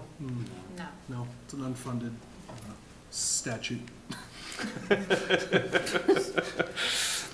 Appreciate that, because again, just something else kind of for the rest of the community, I think, to kind of be aware of, you know, exactly kind of where these are all kind of coming from, and some of the additional burdens that the Franklin Public Schools budget has to take that are oftentimes outside of our control, including, I know at an earlier meeting during the budget, we kind of talked about like the bus company that we're using, the contract is set to kind of increase by about 12%. Is that correct? Yes. And again, I know we kind of discussed this, but that's not, because we're bad negotiators. That's just strictly, that's the price of kind of doing business. And I think Dr. Dutch even kind of mentioned that was something that was in there, projected out for a couple of years too. We knew this was coming, but it's still a 12% increase that really at their discretion. Is that correct? Yes. It was a post-COVID contract, I think, when buses were out, not transporting students. So I'm just adding a little context to the history of kind of how you land, where you land. So I think that, if I'm remembering correctly, there was some of that at play as well. So. No, and I appreciate it because despite like kind of in, with the unfunded statutes, the charter school kind of busing regulations that we have in the contract going up 12%, because of the incredibly diligent work over here, we're still looking at, as my Vice Chair McNeil was talking about, potential savings with 2 less buses because we're running this so efficiently. Based on really the tireless efforts from Director of Operations and the entire team here. So thank you all so much. You're working day in and day out to continually try to save the taxpayers money and provide a better educational experience for everybody. I really appreciate that. Can I ask you a quick follow-up? Just because that prompted, I had charter on there too, I was gonna ask just offline. When, and maybe Jana, so when we get our state funding based on the enrollment of our students, and then we have students leave to go to a charter school, a private school, whatnot, we lose that state funding, but the bus mandate stays with us. I wonder what that number is, I'm just gonna, Yeah, I'll don't have do. to- I'll have to check on that and get back to you. Yeah, it's interesting. I didn't know that. Thanks. Yeah, absolutely. And then real quick, too, I just want to, online, Al, are you good? Yeah, just have a quick question, and maybe I misheard. Jonna, can you repeat what you mentioned about the charter bus fee? The charter bus fee? Yeah, because I thought, did you say that the charter bus students pay 500 as well? For the bus fee if they're? They do if if they are within the 2 miles. If Okay, they outside, so yeah, are if the they are, charter- if they are K through 6 outside the 2 mile radius, they get free transportation. If they are Franklin residents, not other districts. Okay, and so is it a correct assumption that whatever rate that we expect our students to pay that are within the 2 mile range, that's what the charter will be paying as well? That's correct. Okay, thank you. All right. Again, this is fantastic. Did you put together both of these slide decks, these presentations? Yeah. So also, not only is it assistance though. fantastic, but as my colleagues mentioned, the aesthetics is fantastic on both, but couldn't be more more different, and it's fantastic. I love it. Thank you very much for the work. So we'll post that online so that folks can see that tomorrow morning.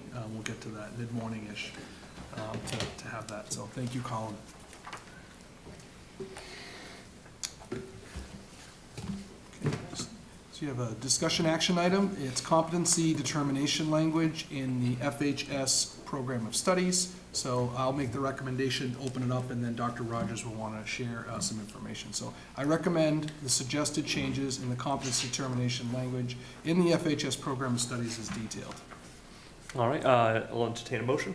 Move to approve the suggested changes in the competency determination language in the FHS program of studies as detailed. Second? Second. Okay. Dr. Rogers, do you want to set the context for this? So the Franklin High School team and I have met a number of times to develop a policy with the vote of the ballot question number 2 that removed MCAS as a competency determination to receive a high school diploma. There's still a competency determination that now resides with the districts to create procedures, policies to align with the new state policy. So because that is still under review with the Department of Education, they're holding public forums to get input and feedback from the community. They plan to make a recommendation to the board for the Department of Ed in May.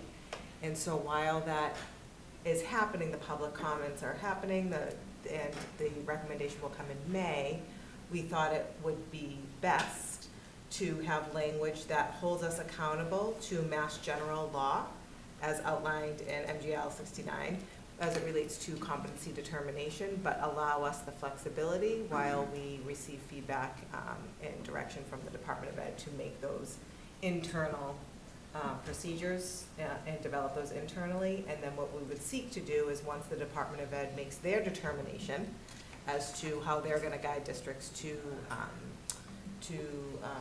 hold districts accountable to competency determination, we would then look to potentially either expand this in the program of studies or potentially look to add a more detailed school committee policy. Okay. And the one thing I just would add is that a communication recently went out around MCAS participation. MCAS participation is still a requirement of all students in the state of Massachusetts. School districts are held accountable for having every student tested. There is no opt-out of MCAS testing, so it's still, districts are still held accountable for testing students. It's just not a graduation requirement now. And thank you very much just for kind of highlighting that. I remember speaking with a lot of folks after, and they all kind of assume, oh, that's great. Like my grandkids don't have to take MCAS. That's not the case. It's still kind of coming. It's just that requirement of graduation that's kind of changing. So thank you very much. All right. Questions, comments, deliberation from the committee. We'll start online. No questions here. Thank you. Okay. No questions from me? I'm good. The requirement is going to increase starting fiscal year 2025-26, right? The MCAS requirement. Say that again, I'm sorry. The MCAS, the score of the MCAS for a sophomore, junior is going to increase year by year? The proficiency scores? Yes. It does. So we look at student growth percentiles to ensure that students are growing, but the metrics are not changing.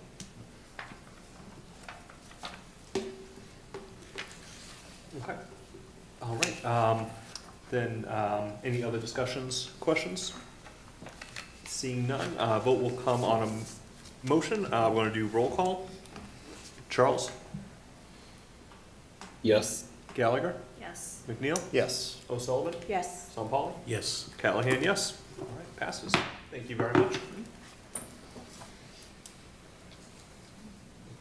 Okay. And discussion only items. Okay, so discussion only items. We have the 25-26 user fees. This is a discussion. There's no vote to be taken tonight, but for just transparency and information for you as a school committee and for our community at large, the conversation has been around the user fee consideration. So Dr. Rogers and Ms. Malati and our athletic director for the athletic side of things and have worked hard to really look at fees, analyze them, and provide some considerations tonight. I'm using the word considerations very carefully because these are not recommendations, but they're considerations. And we'll talk about how we landed there, the analysis that occurred, and kind of where we are in regards to the budget, what we approved, what we tried to bake in, and I'll just harken back to some conversations and public comments I've made over time around trying to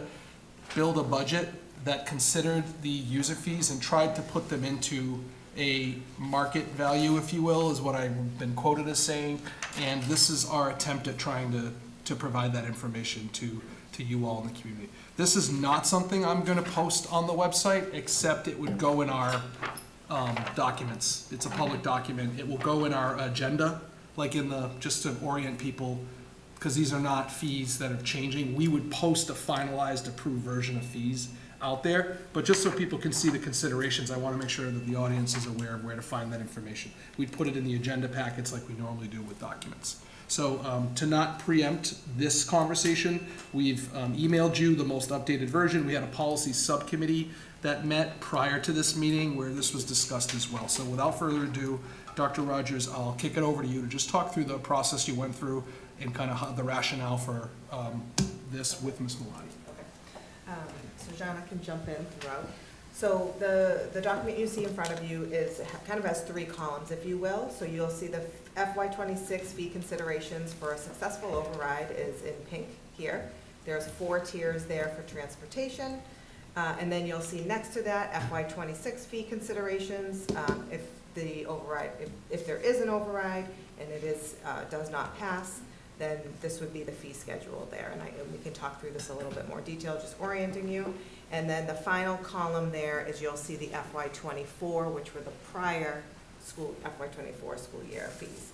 So before we get into the detail about the athletic fee schedule, I would just draw your attention to the FY26 strength and conditioning.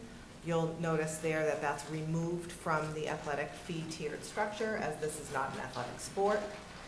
There's not, uniforms and transportation fees and those things of that nature. After talking with the athletic director, you'll see that winter and spring, we are recommending a different fee there for winter and spring as versus summer, where summer meets daily, more students are there, there's more adults supervising the strength and conditioning, so that's why there's a delineation there in the seasons. And before we get to transportation, I think I'll just hop back up here to the fee considerations for the tiers. So Ms. Malati and I, and in collaboration with the athletic department, kind of did some research around what our surrounding communities are charging for fees.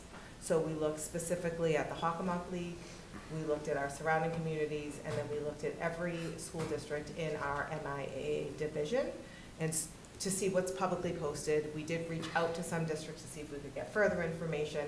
And so what you see presented in front of you with these now 4 tiers, which we can talk through, is a result of trying to get us in alignment with what our surrounding communities are doing, and certainly folks that are in our Hockomock League. There are some communities, a couple communities that do charge, so you'll notice that we're considering going from a 3-tier structure to a 4-tier structure, which would move hockey into its own tier, leaving football and gymnastics at tier 2, the soccer, cross country, and those in a tier 3, and then in tier 4 would be the current tier 3 that currently exists. So many school districts do have hockey as a separate fee structure. Some charge up to $750, so we felt as though a recommendation to consider a tier 1 fee structure of $600 for hockey was appropriately placed in comparison to communities, and then also considering what students are paying now, what we operationally can put forward to supplement, not supplement, but what we can put forth in our operation budget to support the athletic program in Franklin Public Schools. So just a couple things to draw your attention to that are different from this year specifically. So tier 3 currently has a fee of $350. You'll see that the consideration in front of you is for $300. We have added unified basketball, as that was omitted in this prior year's fee structure, but was charged a fee. And then you'll also notice that wrestling, just because of the cost of the sport and the analysis we've done internally, was moved into tier 3 structure, which would then be, the consideration in front of you is moving from a $600 fee to a $400 fee.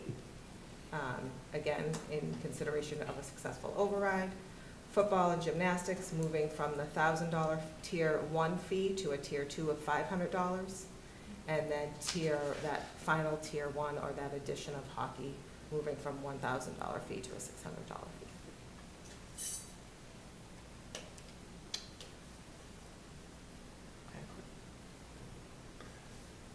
I can move to transportation if you want. Yeah, and go then right we ahead. can open up for, okay.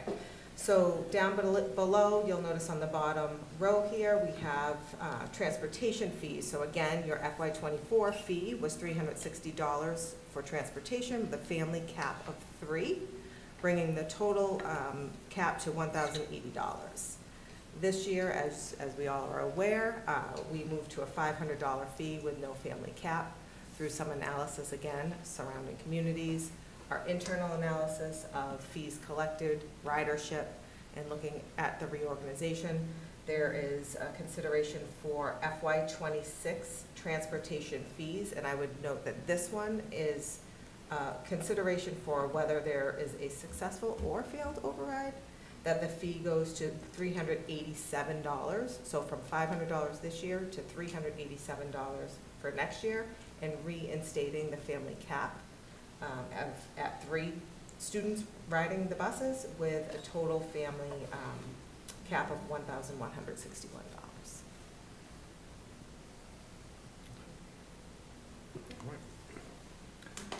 Thank you very much. I'll open it up in just a moment, but what really, I know that this was an incredible amount of work. I mentioned it at policy, but it's worth it to say it again. You know, just kind of looking at digging into every single different town that's out there and trying to figuring out where that market value is, but also I know we've, especially in policy, we've talked about that tipping point too, where, you know, if we start to charge too much, like for ridership, then all of a sudden the revenue goes down because the ridership numbers themselves start to kind of fall off. So thank you so much for this, and really kind of regardless of where everything lands, just looking at, you know, what we saw with 2024, kind of to now where we have these 4 tiers where each one is really kind of, we're looking at exactly how much does it cost to run these programs, and we're charging you know, comparable rate based on that. It's terrific. It's a great you know, I think I mentioned it policy, but it's a much more equitable you know, way of kind of doing business. If unfortunately we're in a community that does have to charge for kind of basic, you know, things like this, but if we're going to be in that position, at least to be really mindful of it at every step. So it's great, and thank you very much for the work that went into that. But that being said, we'll kind of start down here. KP, any questions? No question. Thanks, Dr. Military. This is the one I want to say, the folks who are there online, this is the real evidence to pass the override. When coming here, I saw several signs opposing the override.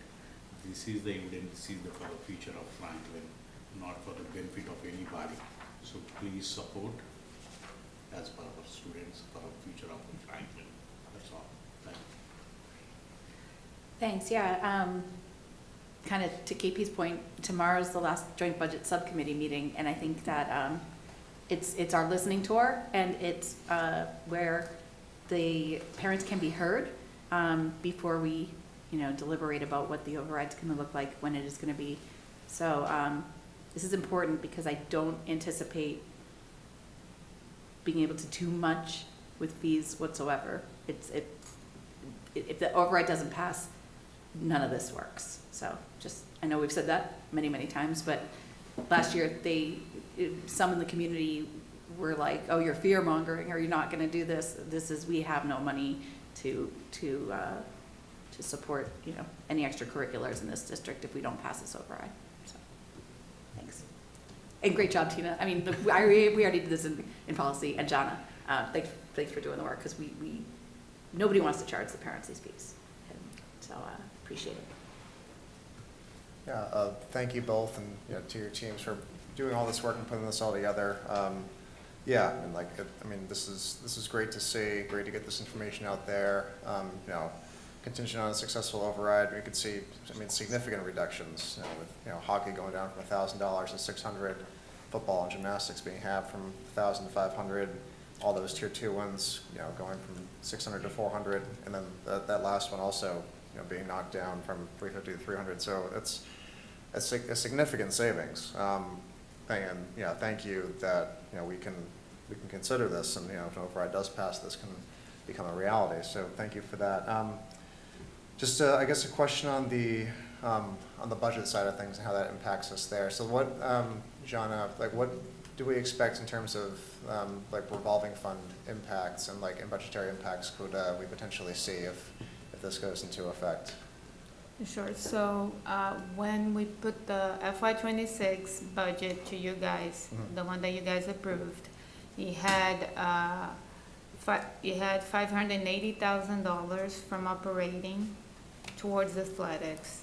This year, we are fully funding athletics through the revolving funds, and next year, the plan is to do 420 out of the revolving and 580,000 out of the operating, which is included in the FY26 approved budget. For transportation, we have, this year, we are contributing $800,000.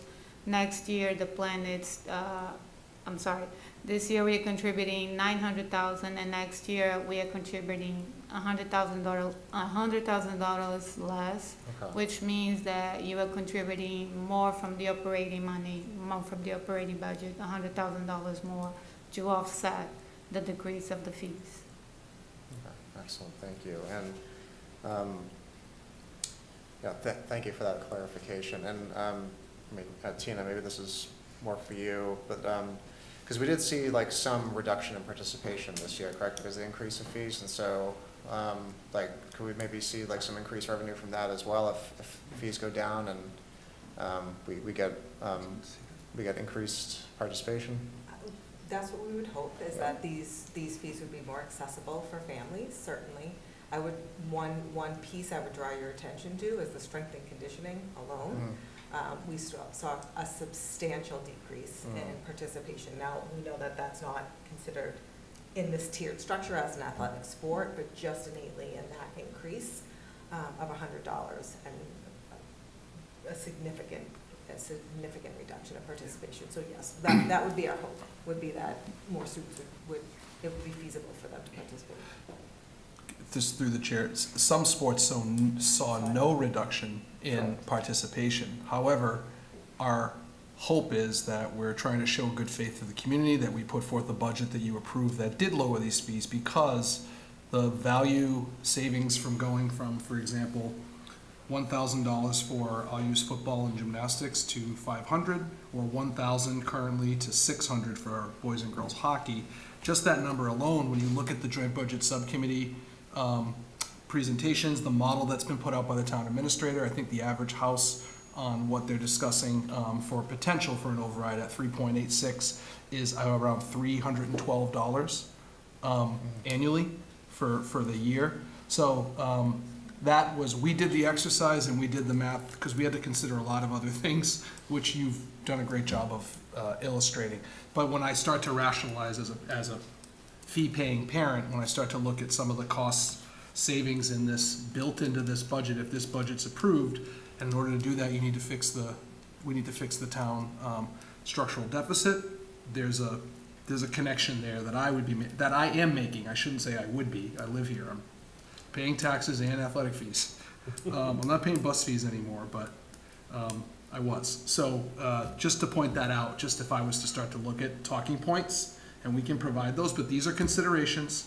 They need to materialize into some definitives. I think we owe it to the community to land on that if we pass it. So this is the first step of just opening up the conversation for transparency among you and the committee. You can expect us to come back to policy and school committee with recommendations, and then ultimately seek to get some real definitive numbers and fees based on what we've learned. But these are really solid numbers. Like I said, this will be posted in the agenda packet as well for further review from anyone who's interested to see it. Thank you for that clarification. Sure. And to that point of that average household 312 increase, so that's more than offset if you have a student playing hockey or football or gymnastics. It's more than offset by the decrease in that increase in the tax, property tax, what we're saying, or if you have a child playing a tier 3 sport and riding the bus, between those two, it's also more than offset. So there's some very real savings and some very real positive financial impacts from a successful override on really any student that plays a sport or rides the bus. So, thank you. Thank you all for this work. Just echo of Al, or you're not Al. You're Al today. I'm sitting in Al's seat. Hey Al. Just to echo of Dave. We get confused a lot. Yeah. So I'm looking this way. Yeah, thank you for all of this. You know, I, of course, hope to see these potential fees come down next year, and look forward to that final listening session tomorrow night. All right.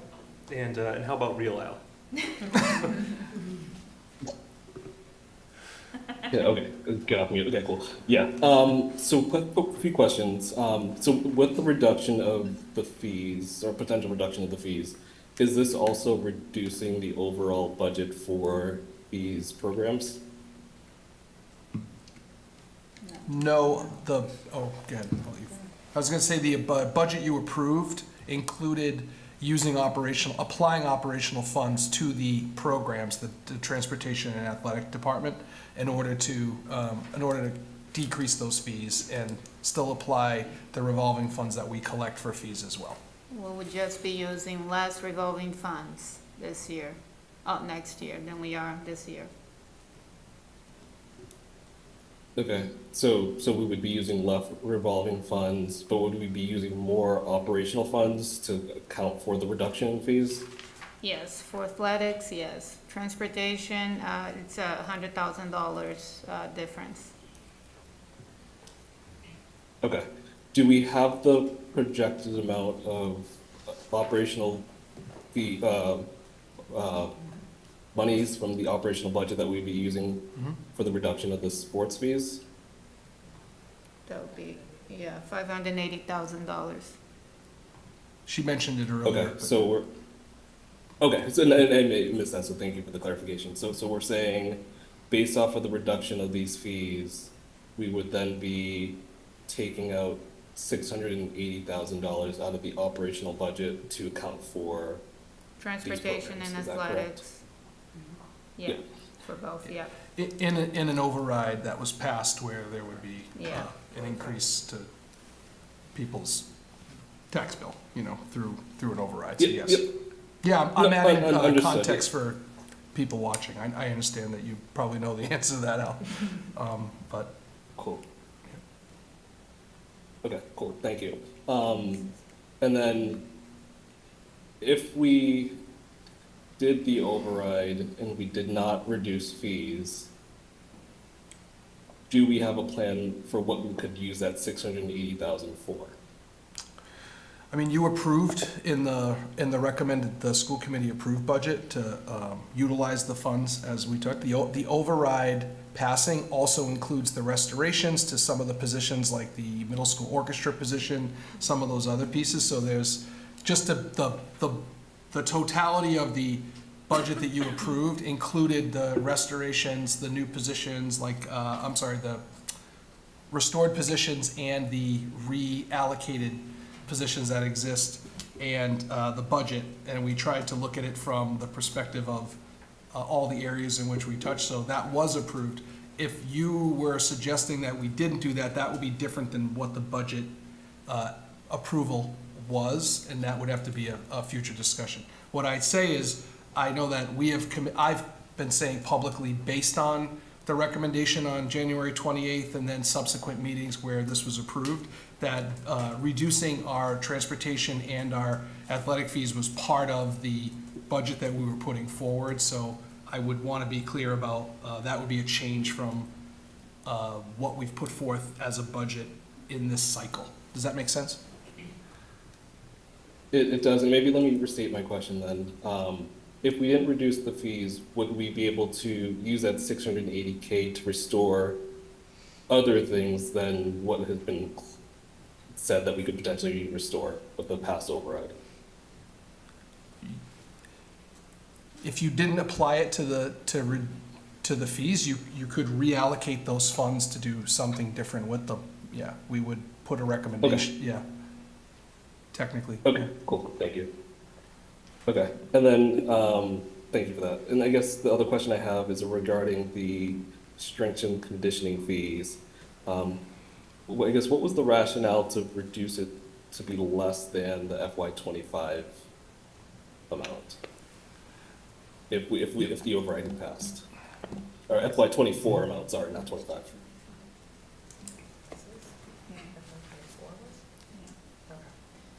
So FY '24, I'm just being told that there's a bit of a typo. FY '24 strength and conditioning fee was $225.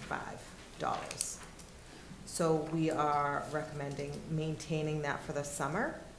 And then because there was there's a significant difference in students participating in winter and spring strength and conditioning, and summer. And so in order to apply those funds to the individuals that have to be there to supervise the program, and for, you know, any materials, supplies that need to be purchased, that there's a larger group of students in the summer. So that's why the fee in the summer is at $225, and $200 gets us at more of a tenable rate in which we felt as though we would increase our student participation.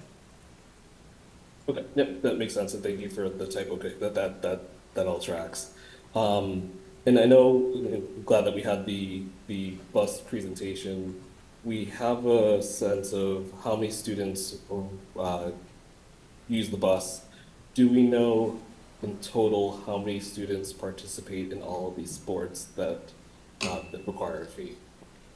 We are working through a analysis of each season, so we can get you those. I don't have those numbers in totality on me in the moment. I can get them to you, but we have them broken down by season, but as you know, we're entering into the spring season, so we would just have fall and winter numbers that we can get those to you. Okay. Yeah, it'd just be interesting to get like the historical numbers from pre-failed override, and then also this one here as well, just to see the comparison as well. But it'd just be, yeah, be good to have. So that's it. No other questions. Thank you. And one other thing too, I know we discussed in policy a little bit, but like right now, last summer when the town council, they had a number of back and forth meetings. They were able to increase our operational budget, which was fantastic. But then they also had that one-time allocation as well, of about $1 million, if I'm not mistaken. Some of that money was used to help offset some families that had difficulty financially kind of paying for the higher fee. Is that correct? Yes, that's correct. And moving forward, that was just a one-time allocation. Next year, we won't be able to kind of utilize those funds. That's gone, and so the families that did have that assistance won't be able to. There still will be the federal guidelines, correct? You'll have the federal guidelines that every school district follows across the country. It's a federal guideline. We would eliminate the additional. The reason that was put in place is because it was one-time funds, and we had increased our fees so much in certain areas, it was drastic, that we were trying to provide above the minimum federal guideline and threshold in order to assist our families who were experiencing, $1,000 fee.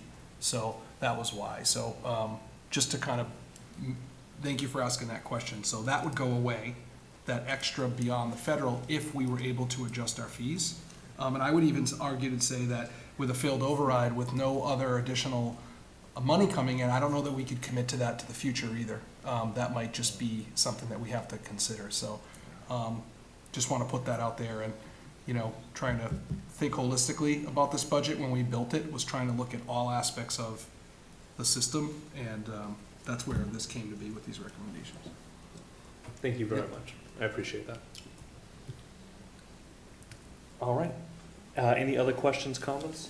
I do want to Al's point, and I think, so Al's saying, if we didn't have these, if we do pass the override and we decide to keep the fees the same, I think Lucas pointed this out, it'd be pretty disingenuous to the public. I would not recommend it, and I'd be honest with you. We're out there telling people this is what we're doing. I wouldn't do it. But I will say. I won't do it. I won't recommend it. You ultimately oversee the budget, but I want to be very clear.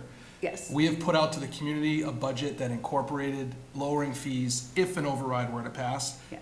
To have an override pass and then not do what I'm not suggesting anyone is saying that either. But I just want to be super clear that I can't live that way. I won't work that way. We wouldn't do that. I don't flip the, we don't switch like that in the 11th hour. So I'm glad the questions are being asked now, because if that's something that you're honestly looking to do, we have to have that discussion very soon. And I do not recommend it because I think we've built a system and a model that allows us to move forward. So just for sake of being clear, Yeah. I don't want to go down a rabbit hole of creating fear or doubt or distrust in a system where there's already so much distrust for public institutions. I don't want that in ours, and we've worked really hard to not have that be the case. So we put forth it the way we did, and it was for the right reasons, and that's where I just want to be clear with you and the community. I will say, though, we've created amazing efficiencies through this redistricting.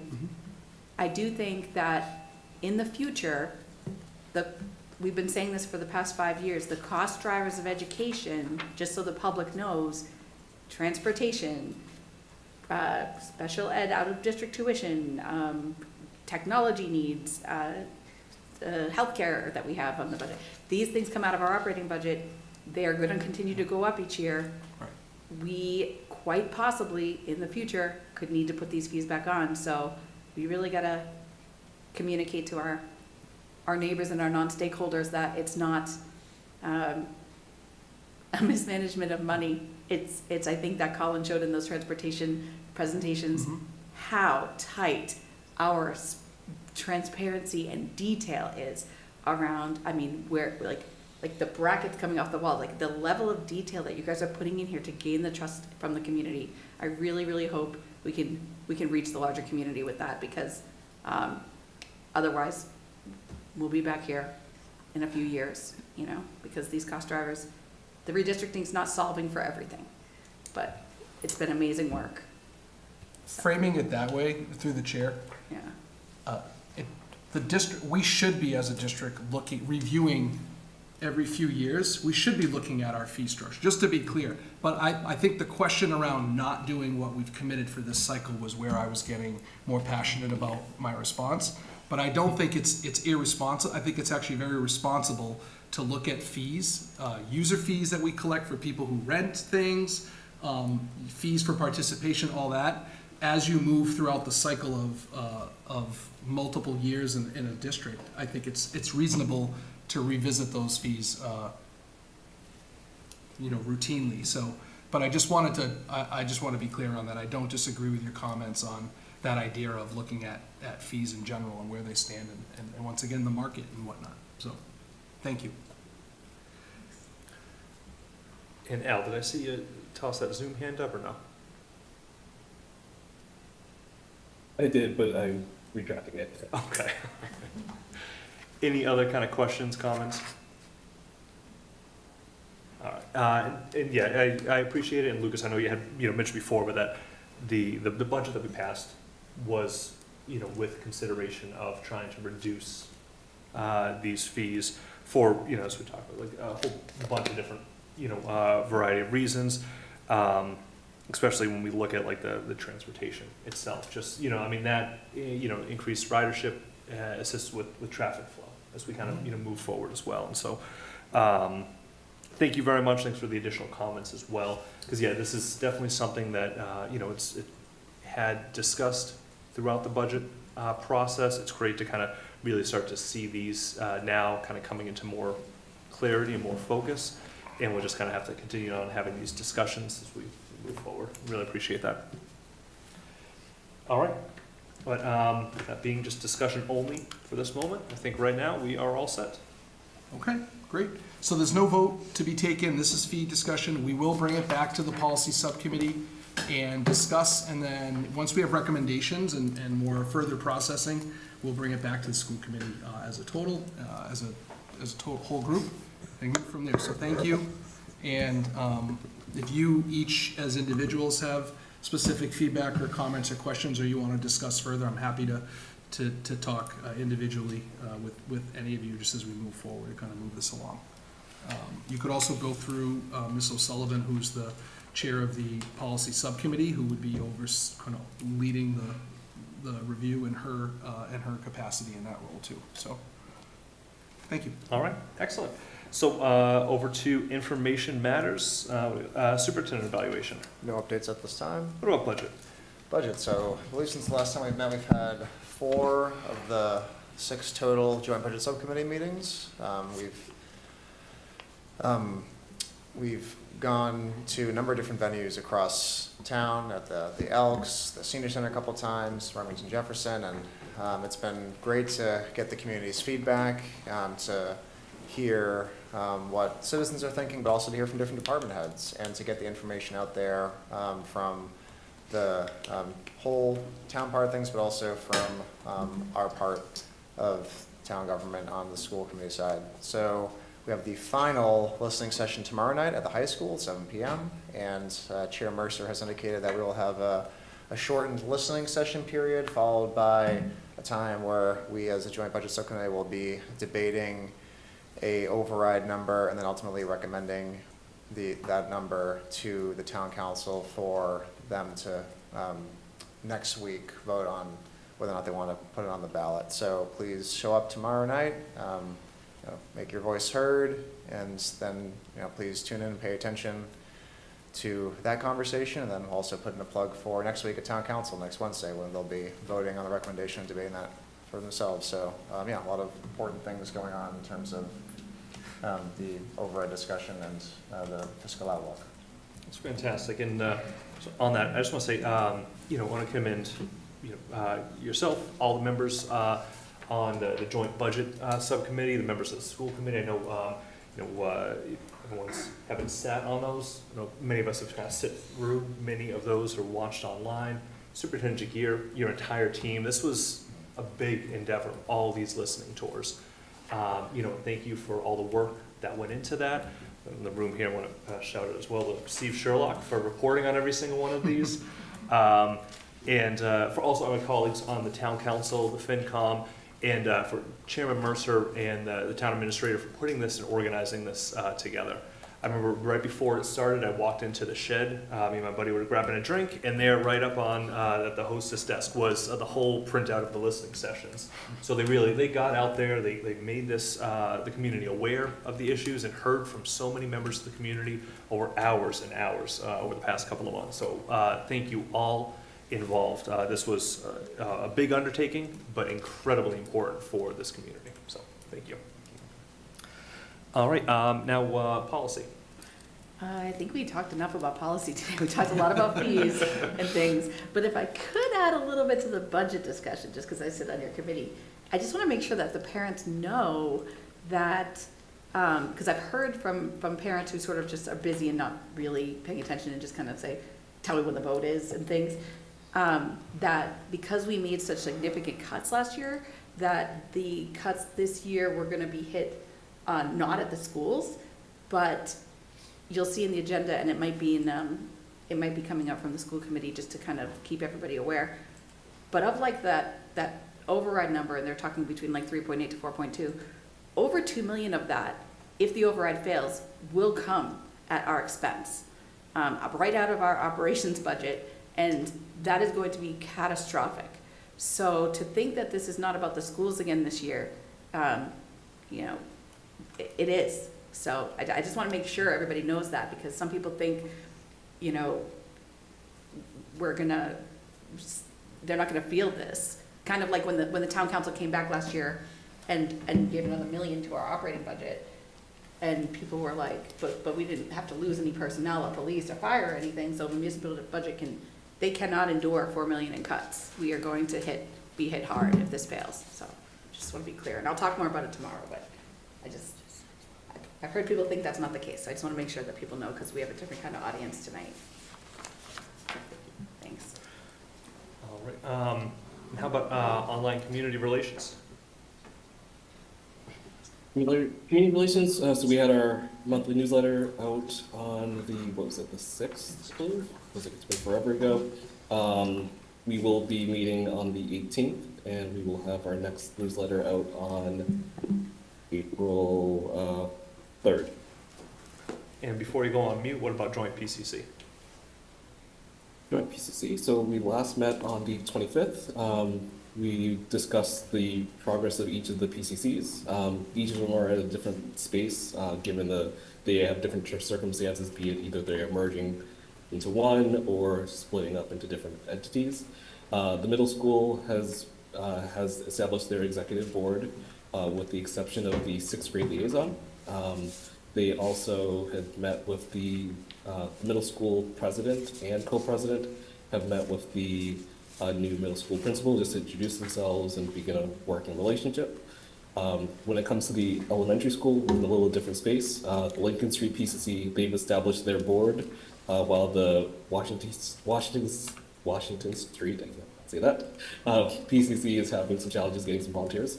So just a plug for any families that are in that or going to that school, if you're interested in being part of the PCC, please reach out to the PCC leadership and just let them know that you're interested. I do have some new information for the PCCs that I will be emailing them tonight about regarding the legal work. So that's should be some good news. But besides that, our next meeting is on March 18th. Okay. Thank you very much. How about SWAC? We are meeting this month, 24th. 24th.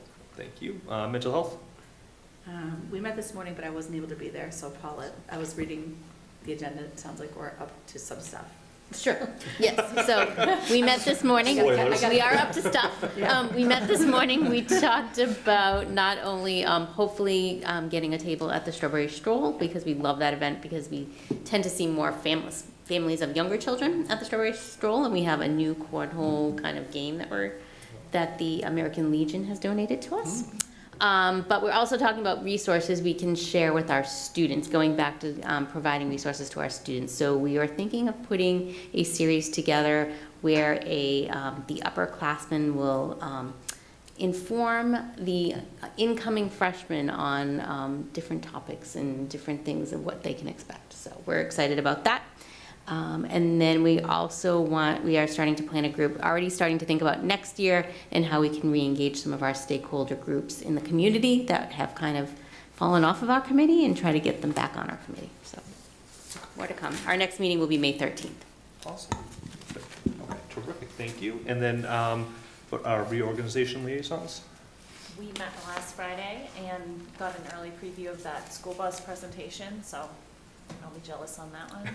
But yeah, went through all of the content that we covered tonight. All right, terrific. Thank you. All right, so then we'll move into consent agenda.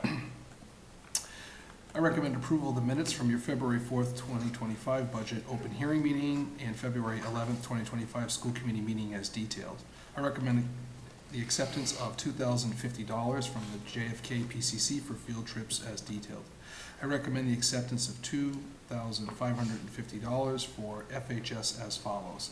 $50 for Claire Cox supplemental supplies, athletics, in memory of Kathy Bonney, and $2,500 Margaret Brackley, the Jim Gray Scholarship. All right, is there a motion to approve the consent agenda as detailed? Move to approve the consent agenda as detailed. Second? Second. Discussion, questions? Seeing none, vote will come on a motion. Charles? Yes. Gallagher? Yes. McNeil? Yes. O'Sullivan? Yes. Sampali? Yes. Callahan, yes. All right, motion passes. Go to the order, first meeting of the month. Opportunity for the school committee to talk about suggestions, comments, anything can be changed. All right. Then citizens' comments. Are there any citizens in the audience, in person or online, who would like to make a comment on an agenda, on an item not on tonight's agenda? It falls within the committee's purview.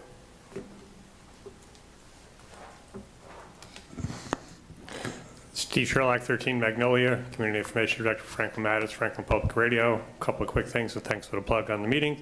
But if anybody missed any of the last 5 listening sessions, you can watch, listen, or read. So the Franklin TV video is available, the audio is available via podcast, and then the podcast translated to a transcript, which I at least proved the names were spelled properly. Unfortunately, there's one name that I just couldn't make out, so I don't know who that is. If you identify yourself, let me know and I'll add your name in there. 58 individuals, non-committee members, non-town employees, non-school employees, 58 residents spoke, including one remotely. And that also excluded me. I didn't consider myself in there. Two other quick plugs. Audio posted today for interview with two high school teachers on the joy that they experience teaching, but also the hard things that happen during the budgets.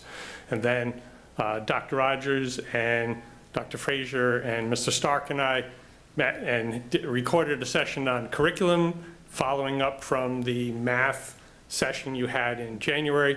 That's going to be posted tomorrow, so I encourage folks to listen to both of those as well. Thank you. Thank you very much, Steve. Anyone else here online? No. All right, moving on to new business. Okay, new business. Our next meeting will be on March 25th. I've invited Dr. Weber, Franklin High School principal, and Mr. Williams, the future Franklin Middle School principal, to provide updates on the high school and the middle school. Specifically, Mr. Williams will talk about some of the updates with planning the middle school, and Dr. Weber will have information regarding course selection and some of the things that I know come up in conversations either through just community comments, school committee questions that have come up. We're hoping to just be as proactive as possible and give you the opportunity to hear about some of the updates and then ask questions as you feel you'd like to ask. So those are the two things. The second thing is the following meeting, which would be on April 8th.